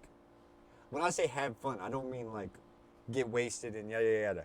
I want to create. Yeah, I want to have the. I want to create the blueprint for them to be able to do something and enjoy themselves and be able to witness that as a moment because it's not glory. I don't see it as me anymore. I used to. Like I got here because of me. I'm gonna be a billionaire because of me. Now it's like God. God Yeah. blessed me with this, right? God blessed me with the opportunity to be able to go out, work, and make money to bring home, take care of my family, and to host cookouts or birthday parties and for them to have fun at. I am blessed with this opportunity, so who am I to take advantage of the blessings He's given me? It's basically how I see it. So like I'm creating the fun, but I'm also enjoying it in a different way. Like I don't need to in certain aspects, right? Like crawling around the floor with Evie and being a goofball. That's the fun that I want to be in. But also Yeah. to have 9 times out of 10, bro, I just want to chill at the house. Let's watch a movie, bro, right? But Same at the here. same Like, time, I know Matea wants to have social gatherings, and that's cool. So let me do that. Let me watch her. I've been brother so many times that Matea said she's a fun person in a relationship. There's been so many times where Matea, we're at a Tara's a social fun person gathering, in our bro. relationship. She, Matea will be doing something, like we're at a party or something, man. I'm just watching Matea. Like that, if she's happy, that's all I need, bro. And if that means I gotta work, and I told Matea early, bro, when she was talking about wanting to be a stay-at-home mom, I said, if you really want to do this, like 100%, and you're scared that we're not gonna make ends meet, I'll get another job. If that's really what you want to do, like in your soul, you're being called to be a stay-at-home mom, I'm for it. I'll get another job if need be. This is when we're U-Pike. yeah. And ultimately, granted, I don't definitely think that it would have drove her crazy because there's not nothing to do there, right? But, dude, I love it here. And she keeps asking, like, financially, or yes, stop worrying about that. It's not your concern anymore. Yeah. Like, What we and call granted, it, bro, she is going to kill this event planning stuff. But yeah. like, and She I'm was not doing even, her- bro, murder, bro. I'm talking. I told her like it's not resentment. Like I'm proud of her. But like coming from a business background, like I went to school for business. I've seen business, not good business, but like I watched my dad run a business. Right? He didn't like doing the Yeah. HVAC stuff. He just knew it. So she has a passion for something that she's good at, and that there's a need for. Like that, Yeah. it's a little bit of jealousy, but it's more proud. Like I'm proud that she has that because it's so like so many big people get into business for the wrong reasons, and she's doing it for the Yeah, right reason, they and it are. has structure, bro. Like she's gonna murder. Yeah. And I don't. Like you said, it's a little like jealousy, but it's the competitive jealousy. Yeah, but In also the too, sense there's you a little want- bit the concept of I am selfish, and again struggle with it spiritually. I'm selfish in the sense of this is my person. We know, like before Evie was thought of, and it's me and Matea and Kinzer chopping it up. I knew this was my person. I don't want to be with anybody else. That's why within 4 months of us dating, I asked her to marry me because she's not going anywhere, right? This is mine, okay? This is my blessing from God, okay? Now, what I'm struggling with right now is sharing that blessing with the world, right? Matea is such a bright light, and I'm not gassing because she's in chat, bro. This is literally how I feel in my soul. Matea is the biggest ball. Okay, she just plugged her bit planning stuff. That's my wife. All right. But she's such a light, bro. Like different. Like nobody has Matea's light, and for me to hold that back, like want to have that all myself, is almost. I feel like it's a sin in the most part. Like God made this perfect person that I need to share with the world and be able to share with the world. But like to go to events that she's hosting and like just be there. And Yeah, I'm not complete in that situation, right? Like in a wedding that I'm brother, comfortable at, I'm sitting hand in hand with Matea. That's where I'm comfortable. So for me to be at an event and yo, I'm just sitting in a chair and Matea's running around, like I'm happy for the people getting married, but like I don't feel like I'm there. You know what I mean? yeah, you, you're holding the purse. You were holding Evie, Literally. and you were there. You're like, bro. It's funny that you say that because you're so happy for her doing what she's doing, right? You're so like you see that you don't look at it as oh like I see the same thing with Tara. So like she's working at the law office and they love her there. Yeah. They love her there. She's that light for me. So as you say, like you're jealous of having to share Matea's light with everybody else. It's the same thing with Tara because I'm trying to get her to agree on something. She calls her work family her work family. She loves her work family. So, as you know, she's been under the weather, medically wise, and everything. So she's getting a little bit better, right? So now she loves her work family so much. She'll ask me like, "Hey, babe, so what do you think if I instead of taking this tonight, I'll just take it in the morning, take it with me to work. Well, babe, you haven't had your fluids for 2 days. I know you felt good, but I think you need to get your fluids in. It, you're feeling good now, but if you don't get them, you don't want you to hit that wall and start going back Right. down. Right. Okay, then she gets on her phone, and my wife is a person when she's texting, you could tell how she's texting by her facial expressions. So like if she's saying a joke, she'll smile. If it's something confusing she's reading, she's like, huh? So I always see her go down her phone and then I'm like, who you asking if this is a good idea from? It used to be her mom. It used to be her mom. I was like, you're texting your mom, asking her the same question? And she was like, yeah. And then I was like, okay. Now it's her work family. And I'm like, bro, everybody's taking my shining light. Like, Yeah. it used to be like, hey, babe, what do you think? Should I do this? Cool, babe, I'm going to do it. Like you said, like, and not to make it sound like, oh, she's following my every word, but when you have your partner, your wife, you run something by them. And if you love and you believe in your partner, you take their word and be like, yeah, if Yeah. my partner says to do it, I'm gonna do it. And this isn't a joking matter, but the shining that light that we have in our spouses, you do get jealous of. Yeah. I'm jealous. I'm a little jealous of her work family, but I love that she has her Right. work family. Right. You know what I mean? It gives you a sense of Like comfort of like if she doesn't have me, she has somebody. But like I want you to myself. Yeah. yeah, Yeah. Yeah. I agree. Yeah. And what's crazy is because now we work so much. When we finally get with each other, just us, we fall asleep. Yeah. Just hugging and fall asleep Yeah. because we're so tired of the day. And we have teenagers. Yeah, that's We blessed, have bro. teenagers. Listen, me and Mateo were talking about this, and she was like, "What do you miss the most about our life before EV?" And bro, she said it, bro. And bro, we finish each other's sentences. That's how locked in we are. Or like, I'll be like, "What do I want for dinner?" And I'll be like, "Oh, I want this." And then I'll text Mateo, and she's like, "I was thinking the same thing." But she was like, "What do you miss the most about pre-EV life?" And I was like, honestly, just like the freedom. And she was like, "Yes." And I was like, and she said, going to the gas station at 2 a.m. Like that was our regular occurrence. Like we just, oh, I want a snack. We'll go to the gas station. That's not heard of anymore, bro. Now I'm going by myself, and then I'm out here Yeah. half a person trying to figure out. And I think too, like, it's a work in progress. Like it's not fair to say like, I want you to myself. I know that, and I'm working on it. But at the same time, it is a good feeling to watch her like prosper and really have a passion for something.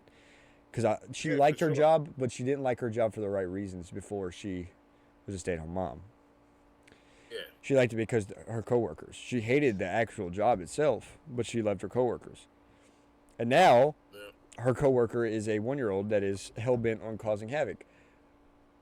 But she loves it. Give me 1 second. Uh, Give me 1 second. I got it. cool. I'm gonna pee too. Yeah.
But yeah, no, 100% I'll relate, bro. It sucks, but at the same time, it's what we gotta do. I mean, especially if they thrive in that environment, we got to. Yeah. Yeah, it is, man. But I What's up, think call it? one thing, I think, dude, what was I had a topic. Okay, so Men's Mental Health Month just ended, and that's a large part of kind of um, like not the focus, but being better than yesterday, and we definitely support Men's Mental Health over here. just because I've been through it, so I Mm-hmm. know somebody else is going through it. Um, I think I'm not even sure a lot of the stuff my opinions a lot probably carry over to you, but Mm-hmm. I'm curious to see like how you gauge that in the sense of like, well, I feel like I know that. I'm just because I feel like it falls like yes, you're a man who has stuff that they're going through because every man does, but you fall back to your values of like, well, I can't let it bother me because I'm a dad, or I can't let it because I got something I got to do. You know what I mean? And I'm curious on how you feel, like just how you feel about that, because I feel like right now, a lot of my anger or sadness comes from like lack of sleep, Mm-hmm. and it's not like I'm, granted, like I'm taking care of myself, but it's also like I got stuff to do. So Yeah. when me and Matea do like have serious conversations or like we're upset about something, it's because one, I'm sleep deprived, and a lot of my Mm-hmm. delivery on that. And I think the biggest thing that's helped me that I think about often, I heard a guy talking. It was a sermon, and he was like talking about um, him and his wife arguing, and he said, "I said something to my wife, and immediately." It was like God spoke to me, like, don't you dare talk to my child that way. So it's something I'm working on in the sense of like my delivery, which I don't know is the most important thing. It's not what you're saying; it's how you're saying it.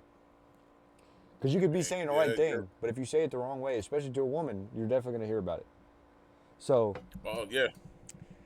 'Cause I think that's that's the true. biggest thing in me being mentally drained or exhausted, and then lashing out in the sense that's how it shows it for me. How does it show it for you? Like you just run down? Um, I guess we could definitely relate. Um, with that, and then our delivery, because that's one thing me and my wife talk about. She'll even say she was just like, I get it, but like your delivery, your your snappiness, and it got to a point that she had to remind me. Like there was one point that it was I was doing that to everyone, Right. but I didn't see it. I didn't see it in the sense of I thought I was just talking normal, but I'm never. I've always been very light spoken, like not yelling, not the delivery. I was doing the delivery because I was potentially sleep deprived, tired, somewhat stressed, and the ones who dealt with all of that was my family because that's how I was delivering stuff, and I was just like, "What did I say? Like I didn't say it any type of way. Like you can't. You were nasty. Like your Sure. tone and everything." And it was the one time. Like I don't want to say. I think we'll go through phases in relationships, but then in marriage, that everyone will get there. Oh man, I messed up. I I saw the light. Cool. After we spoke again, I see it, and it was the one time that my wife was speaking to the kids and it was like not our son but our daughter and her friends who we always say we're like the adopted family, like we adopt all of her friends and they come to my wife for advice and everything, and they went to her for advice, and she called me over and I was tired because it was late at night, I was hungry, and I was just like, we have so many, we still have a lot of things to do before we go to bed. What's up? And like the way I responded was very nasty, and it came off very nasty. But I was just tired. Like, come on, let's go. And when she said that, I took a parenting moment away from her, it's when she told me that in the sense of parenting moment because some of her friends, her daughter, like our daughter's friends, don't have that motherly figure that Right. they could go and talk to. And when she told me how the way I responded affected her, I was just like, yeah. I was like, yeah, maybe I have been doing that. I'm like, that's never been me.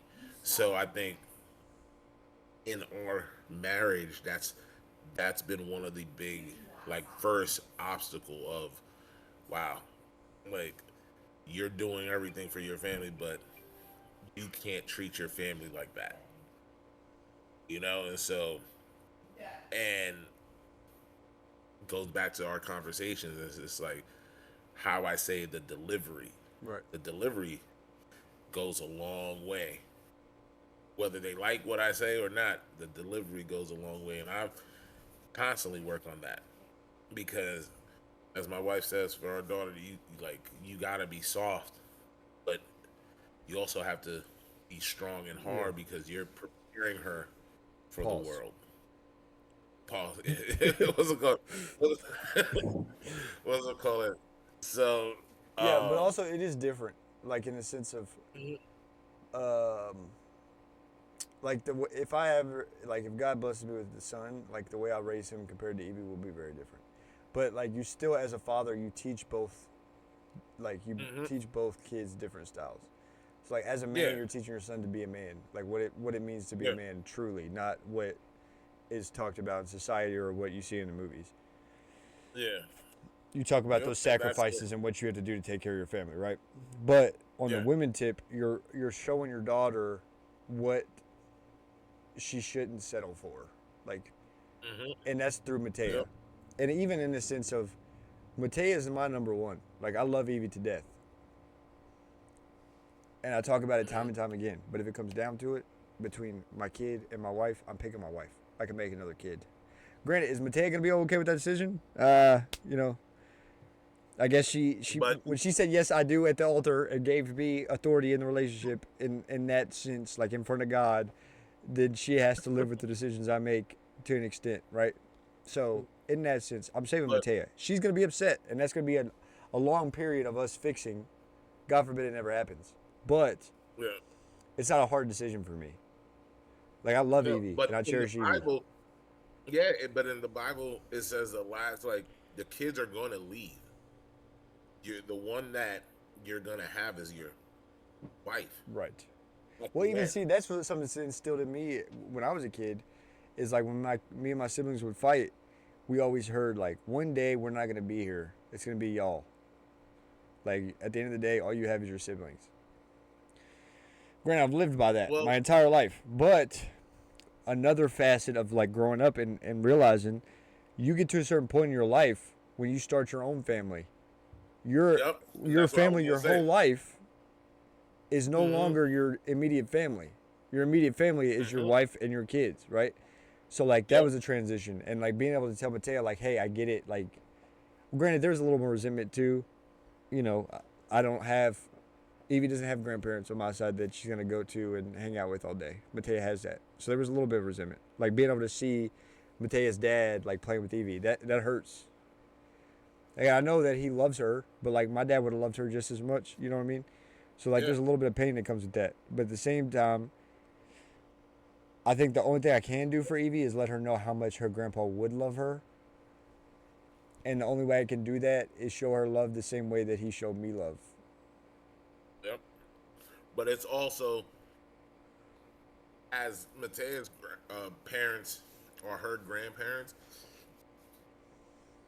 they are also growing and taking the love dad would that your dad would be giving Evie if he was here. Right. You know, so they take on that role as the grandparents.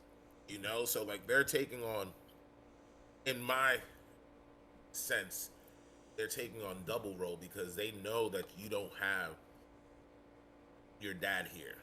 So Matea's dad is doing that, Yeah. taking that role of both grandparents. Same thing here with Kai. Like when me and Tara got together, her family embraced Kai like their own, like their own. My parents are still here, but they live in New York. Right. So Tara's parents are like his grandparents here. They love him like my parents love him. Yeah, he still talks to my parents. They just live in New York. It's hard to get Right. that face to face, body to body, like hug. But when we go over to our in laws, they embrace Kai like their own. So that's how I see it. It's like grandparents are there. Yes, we wish I wish my parents were here, like down the road, so close. But I grew into it's okay. He's getting love. Right. He's getting love. For in the same sense of our daughter, her sperm donor isn't here. That's why she considers me her dad or her father because I'm the one here. No, for I'm sure. the one that takes care of her when she's crying and issues happen. I'm the one. So yeah, their relationship ain't too hunky dory right now, but I'm doing everything that he should be doing, even if he's from afar. You know, Absolutely. Yeah. and and so it's because we love them. That's why we do it. But I just want to make sure that they get love because some kids don't have no love Yeah. from no one, Right. Absolutely. and that's heartbreaking. Yeah. When it's heartbreaking, like when my daughter Maddie brings friends over, and I hear her friends say like, "Oh, this is happening." I'm like, man, you don't got a dad just to be like, "Yo, what are you doing?" Like just to ask you that question, like, "Come over here, you need a hug." Like, "Yo, you tripping?" Stuff Right. like that, and I'm just like, and it upsets me a little bit that they come here because I'm like, damn, I just want to spend time with my family. But It I goes then back think onto the about it. tip of your wife of like, I gotta share that light. Yep. And And two, that's but the it's thing, and it's I'm just deeper like, than that too if you really think about it. So um, I think back to my like teenage years. I was going to people's houses to get things that I couldn't get at home. Like I joked about it at his wedding, but me and my buddy from high school grew up, poor. We didn't really have anything growing up. Bro, we got in with this kid who had a pool and a pool table and like a big loft. Bro, we was over there all the time, bro. His parents was like, "Let yourselves in." We was going over. He wasn't even there, bro. Like going to find something that I didn't have at home. So it's probably yeah. similar to the same extent. They don't have people to talk to or whatever, so they find Mhm. like safe harbor in your house, which I think you should take a little bit of pride in. Well, not pride in the sense of just like God's No, giving you that opportunity. You know what I mean? and that's the thing. Like, I battle with that because I'm like, man, fine, fine. They feel that, but like, God, I just want sometimes my family here, Yeah, us four, you know.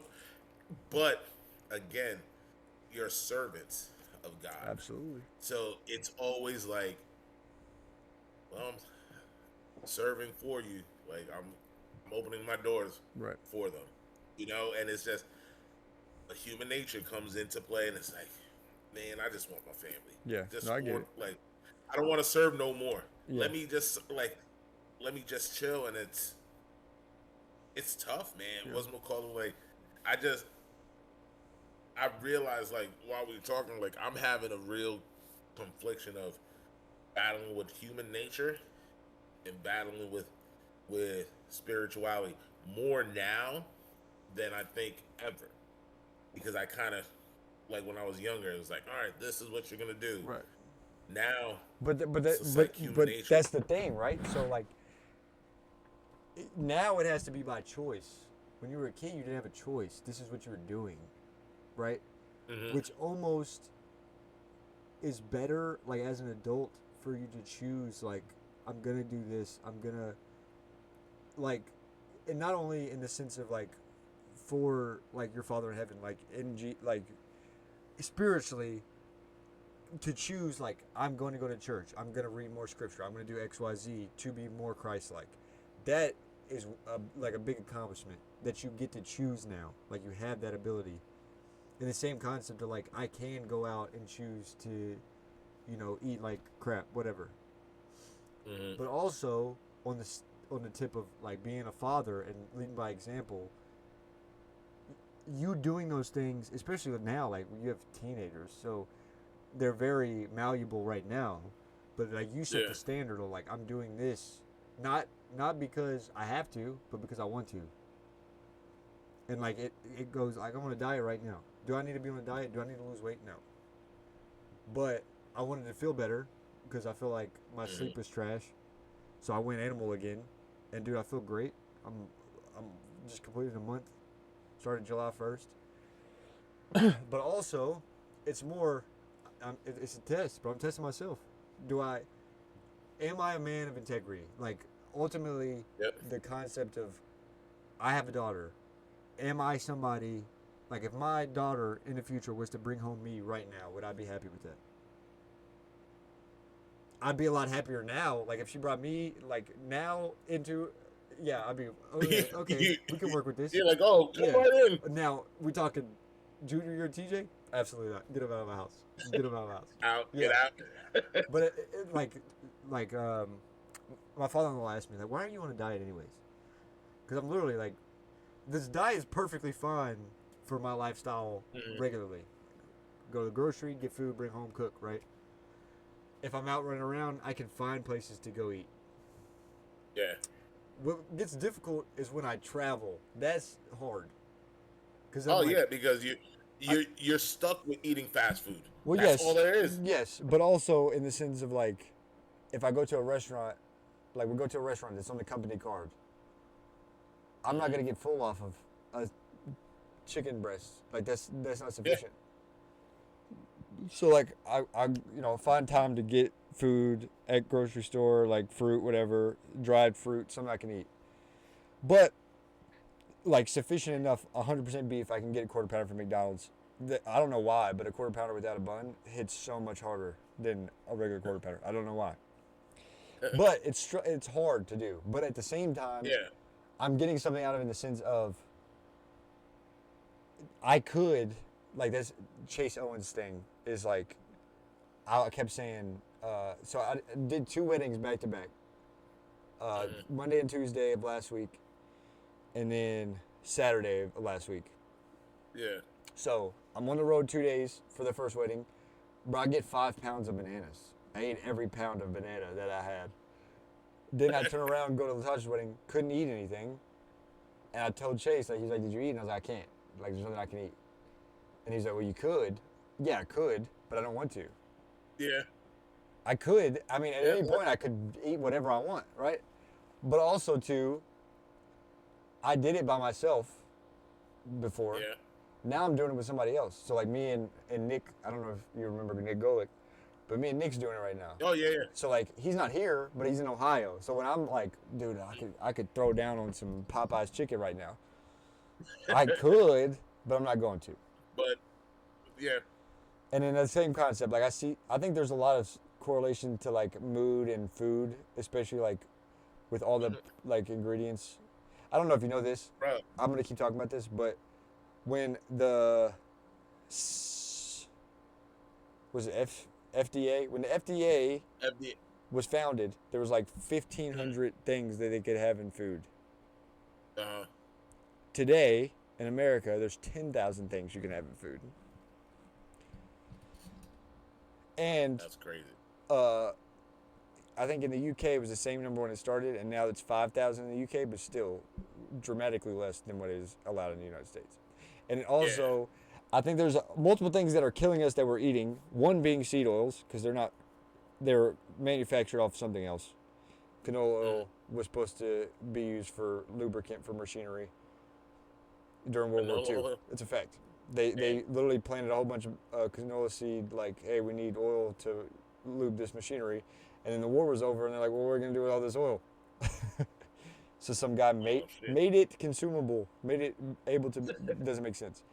But the red 40, like the dyes, the food dyes, bro, red 40 is like a crushed up beetle used to color food. Ew. But there's something called red 40 lake, which is the same thing as red 40, but they add aluminum to it. And we're eating that. Ugh. That's crazy. But Like that. it plays Just hearing into that stuff. yes, but it plays into the marketing that these things have. As a Yeah. kid, you want the thing that's bright and colorful. You want that, Yeah. right? Yeah. So that I see it now when I'm on this diet, and I'll pick up some like I don't know if you know this, but there's not one like dried. There's only one brand of like raisin that you can eat that doesn't have sunflower seed oil in it. I'm sure there's more, but like What? common, and it's Sun-Maid. Sun-Maid? Yeah. So every other company, those, like- like if you go to like Walmart and you go through the raisins and you turn them around, everything will have some type of sunflower seed oil because it helps dry, like it speeds up the process, so they can push out more. Sun-Maid Yeah. is just literally the only ingredient is raisins. But I'm trying to think if those are those raisins that's saying like the commercial with the raisin. If no, Sun-Maid that's is California. that That's one. California raisins. California raisin, right? I don't know if they. I don't know. I don't see California raisins anymore. I don't know if that company went under or what, but. Yeah, I don't. But Sun-Maid is the only one that I've found. Like even like Ocean Spray, like. It has oil in it. And then like, granted, I haven't really gotten too deep into like it's called like Better Goods, and it's like organic. Food. I've seen that at Walmart so much, and I don't know if it's good. Granted, if it's not. It's all organic stuff, but at the same time, Yeah. how good for you is organic sunflower seed oil? I feel like it's still just as bad. You Yeah. just put organic in front of it. Yeah. Because I'm pretty sure that That's my understanding of what organic is just no pesticides. Like it's grown naturally. So like, okay, you didn't put any pesticides on my seed oil, but it's still killing me. All right, cool. Because like seed oils and red 40 lake have been shown to cause autism and cancers. Cancers. I And thought so. some seed oils, well, like avocado oil at a certain like burning point is cancerous.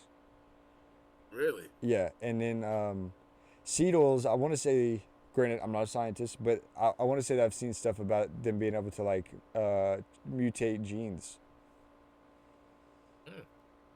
But That, we're like- eating this stuff. Like this is just here you go. But we gave the authority to one organization, and like you said, if it's red, what's gonna attract us to it? The colors are Right. gonna attract you. But here's what's scary to- too. This is the scary part of that. The food pyramid that you learned about when you were in grade school. Yeah. Okay, so there's a board of people that make that every year. Like, what's the healthiest thing for people to eat? A lot of the people that are on that board are stockholders or owners of large companies like General Mills and Quaker. Wow. So you're telling me these people are the ones that are deciding what's healthy for us, but they're just telling us to eat their products. Yeah, that's crazy. Yeah. You would think it would be scientists. You would think. You would think. I'm sure nutritionists. there's some scientists on the board, but I'm sure, Yeah, but they're outweighed. It's Kellogg's science. But it's like and- It's like Bernie Sanders talking about we need to stop taking money from big companies, and this man has billions of dollars of donors from big corporations and Big- big pharma. What are we talking about? You're supposed to be Yeah, the guy, supposed to Bernie. call- You're supposed to be middle of the road, and you're over here taking billions of dollars from big pharmaceutical companies. What are we doing? You gotta live. You gotta live. But no, that is crazy, man. Because it's how we are in society, man. What's gonna call it? And it's like you said, going back, we are choosing to do that. We are choosing those foods Right. instead of choosing healthier But foods. it fades into what society's issues are, and I think one of the biggest Mm. issues, especially in young men, is they call them blue pilled. Like you just take whatever you're told and run with it. Like there's very little. I feel like we're starting to change tide, but there's a lot more kids that are going against the grain on like, well, I'm not settling for that. I'm gonna do this, right? But I think Yeah. there's a lot of complacency when it comes to young men, and well, it's there, I'm gonna eat it. Yeah. Yeah. And then also, I will say, in Appalachia, dude. Granted, I know it's a dead spot, but we like people are talking about, oh well, obesity and diabetes is so high in Appalachia. Well, yeah, go to a supermarket. Granted, it's people say it's expensive to eat healthy. It's really not. Like if you do it like organic and all that, you go full out. I'm sure they can get pricey, but you can get like meat. You can get frozen meat for like $20 for a bag, like a 5 pound bag. Bro, I get logs of ground beef for $20 that'll last me 2 weeks. Like it's not like the where it gets expensive is the fruit, especially if you don't eat it. But here's my thing: when I'm not on a diet, like if I'm not eating animal, and we get bananas, they'll go bad. I won't eat. I won't touch them because I have Starburst or whatever. Like I'm not. Yeah. Like that's like a different level of sweet. But the thing is, with eating health, like you say, it's not. I think it is just because I think it gets expensive because we go into it being like, man, I gotta eat healthy. All this is gonna taste nasty. But So but we also start that's the looking thing. at it. They use so the diet that I'm on. It's dirty carnivore. So it's like you're eating fruits. Ultimately, think of it this way: I'm basically only eating animal products and products that are made to be eaten, like not the plant. Like it's a fruit made. So like if you look at like a fruit plant, the actual tree, like banana tree, for example, banana trees make bananas so that animals won't eat the Yeah, actual banana tree. They eat the bananas. yeah, It's made by nature for you to eat. Opposed to, I mean, I don't think they're bad for you. Like they have nutrients in them, but a lot of vegetables have defense chemicals in them that make you like so kale. That's the biggest one, right? Kale. Who in your opinion, who consumes the most kale? Is it people that are unhealthy or is it people that are active and healthy? active and Okay, healthy. so kale has a defense chemical in it that your body can only process limited amounts of. Well, when you consume too much kale, this defense chemical stores in your muscles and it shows up as soreness. Okay? Oh, So you don't know anything about kale. You're like, oh, I'm healthy. I'm gonna go get a kale smoothie. You eat all this kale. You're like, oh, like I'm sore from that workout. No, it's the kale. wow. But a I lot of the foods don't. I mean, bro, beef liver is by far, like not even close, is the most nutrition dense foods in the world. Like there's nothing more nutritional dense I than that. eat liver. Bro, I I cannot eat liver. stand the taste of it, bro. Really, Dude, I can't. I take it in pill form. really. Yeah, Wow. I For, can't, dude. KFC I haven't does had. chicken I would like livers. to get fresh liver. Like I would like to go get fresh beef liver, like at a butcher shop. Yeah, I got it and it was frozen, and I like thawed it and you have out to and I thaw it cut out. it up, and Rocket's like, bro, it's a dog, right? I'm like, bro, of course you Yeah. want some of this, right? Bro, I give him a piece of this liver and he immediately spits it out, and I'm like, nah, bro, don't do that, don't do that. So that's in my head, bro. I gagged. You I not couldn't. gonna eat I it? couldn't. You want me to eat that? Couldn't I, do it. Tastes I like love mothballs. liver. I love liver. Like it's whenever I find it that is not frozen, I get it, and then I'll eat it that day. What's gonna call it? It's good. It's good. Yeah, I have to go get some fresh. I'll try it fresh, but that'll be my last time if I don't like it. I, I wouldn't eat it frozen. Honestly, I could do heart. I heard heart is just like really, really lean steak. That's what I heard. It's not very fatty. Really? Yeah, but it's not as Shoot, nutritional every dense time though. I see that naked and afraid when they But okay, get an animal. let me just put it in perspective for you. Okay, talking about eating healthy. So one, a lot of times you'll hear the argument of like, oh, you don't need to eat every day. Like back in hunting and pillaging times, they weren't eating every day. Well, yeah, they weren't eating every day. They were going to hunt, killing an animal, bringing it back to the village. Everybody ate. They sat around until they got hungry again and went and hunted again. So they're not burning as Yeah. many calories as me. Mm-mm. No, because they're sitting. Right, They eat and sit. right. So they're not burning as They many eat calories as me. 6. So you need to replenish those calories when you lose them. That's the biggest thing. One. Mm-hmm. Two, if you look at like villages in Africa, right? When they go and hunt and they kill something and they bring it back to the village, they eat everything on the animal, including Everything. they pass liver, like organ meat around, and everybody takes a bite. Cause like Yeah. the small, like all you need liver wise, like on this diet, they recommend a nickel sized piece of liver a day. Because of the nutrition it Bro, has. it's got more iron, more vitamin B, C, D, more zinc Mm-hmm. than any other food that you can eat. So people's eating kale for like vitamin B and Healthy. zinc, but it's like, bro, just eat a piece of liver. But the thing is, eating, like you said, eating liver tastes nasty. Some people can't eat liver, Yes, so they no, I get that. they choose kale. Yeah, but also too, again, not a scientist, so don't take what I say and run with it. Anybody watching, I will die on this hill. Having high cholesterol from saturated fat by itself is not an issue. Once you mix that, like say you're eating a lot of beef or whatever, and you're eating a lot of butter, mixed with something else is the issue. If you're eating a lot of saturated fat and you're also eating a lot of sugar, diabetes and cholesterol will kill you. Yeah. But having high cholesterol by itself is not an issue. You know what I'm saying? Yeah.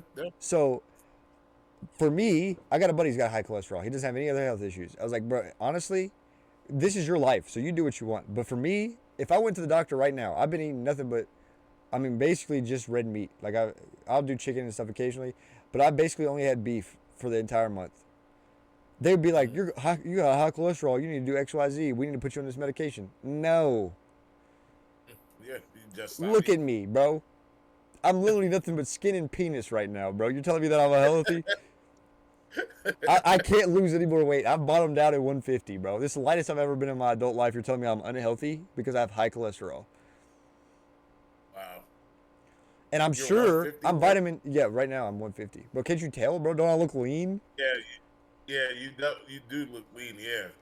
And I'm more vascular and stuff now. I've been seeing it being in the sun, bro. My veins will pop. I got, bro, calf veins. I never see my legs. I've seen my leg veins once, not on this diet, and it's when I shave my legs. What's it call it? Your fat count percentage is low. Let me just run you through. This is so. Typically, people in carnivore, they'll do like full carnivore. They'll have one meal. So they start their day with, a lot of people start with a bulletproof coffee. You know what that is?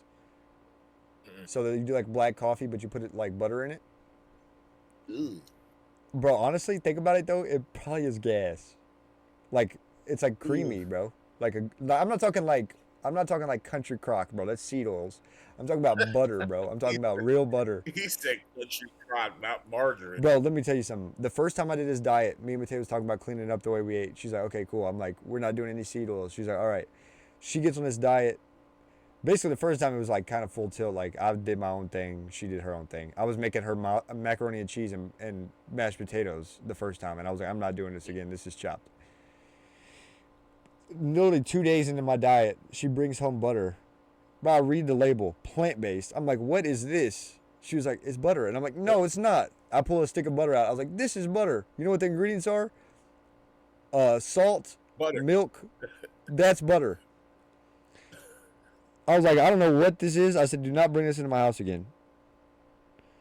Also, Matea's parents do the lactate milk because they're lactose intolerant. Mm-hmm. I haven't read the ingredients on that, and I don't want to because when Evie goes over, that's what she drinks. Bro, just drink whole milk, bro. What are we talking about? Red cap, blue cap. Red cap, baby, all the way. Also, my buddy is talking about, oh yeah, you got any 1% milk? 1% milk? What? Who wants water with a splash of milk? No, we don't have 1% milk. He's like, I'll just get some. And I was like, we got 2%. And he was like, that'll work. And if you're drinking mine, right now I got organic, grass-fed, grass-finished milk. And I got, yeah, oh, bro, that's the move for sure. And then organic, I have a omega-3 vitamin D milk too. Man. But I love milk, bro. I eat it with dinner a lot of the times. Okay, here we go. I can't. All right. What?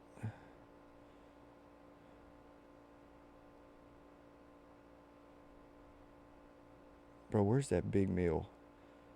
So a lot of people in carnivore eat once. They'll have a bulletproof coffee and then they'll eat like a big dinner, but they won't eat anything else. Mm. What day was that? I think that was Sunday. That was Saturday. So my goal calories is 3,320. Okay. Oh, okay. Hold on. I can do this. What day was Latasha's wedding? June 28th. Okay, so that was Saturday, right? Friday, Yeah. Thursday, Wednesday, Tuesday, Monday, Sunday. Or no, that would have been the 27th. Yeah, okay. So this is like, I didn't eat lunch. I had like snacks, like I had bananas and stuff through the day. I had 5,128 calories for dinner. Jeez. I'm trying to figure out.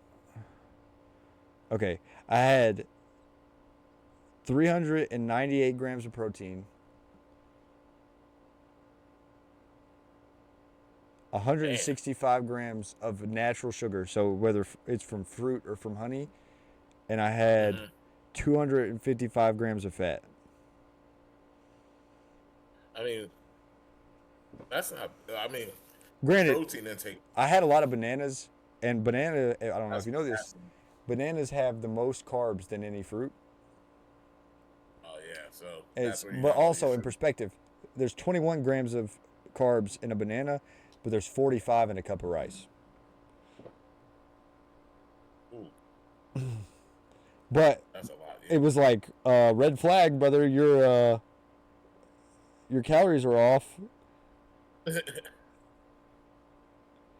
But Yeah. I was 1,743 calories over what my daily acclimation was. Intake. But it was like, bro, I literally sat down. I had 2 burger patties, like quarter-pound patties. Yeah. I had a steak, like a big ribeye, Mm-hmm. which is the best cut of steak for sure. I had eggs. I had a half of watermelon. I had a banana. I had yogurt. I had fruit. The frozen fruit is the hack though, because I can't eat fruit fast enough when it's like fresh, but I get the frozen kind, bro, dude, and it sits in can the chew on freezer. them. Oh, dude, I'll put them in the microwave for a couple seconds, let them defrost a little bit, mix them with some yogurt and some maple syrup. But yeah, Oh, dude, yeah. I feel great. I feel like I'm supposed to feel. Like I wake up and there's no grogginess. Like I just am ready to start the day. It's a great feeling. Even when That's good, man. in my recovery, like my sleep recovery's gotten better. Granted, it hasn't. I've been on sleep debt because I've been traveling so much. But honestly, bro, cleaning up the way you eat is one. It's a lot of tests to your mental, like it, because you can always go back. Like it's not like it's not like it's a crime for you to like get something. Like you can go to That you like. Walmart, bro. I'm walking past Twinkies and stuff, and I'm like, oh, that sounds good. But it doesn't sound good. It's just because I'm not eating it. It's temptation, bro. Yeah.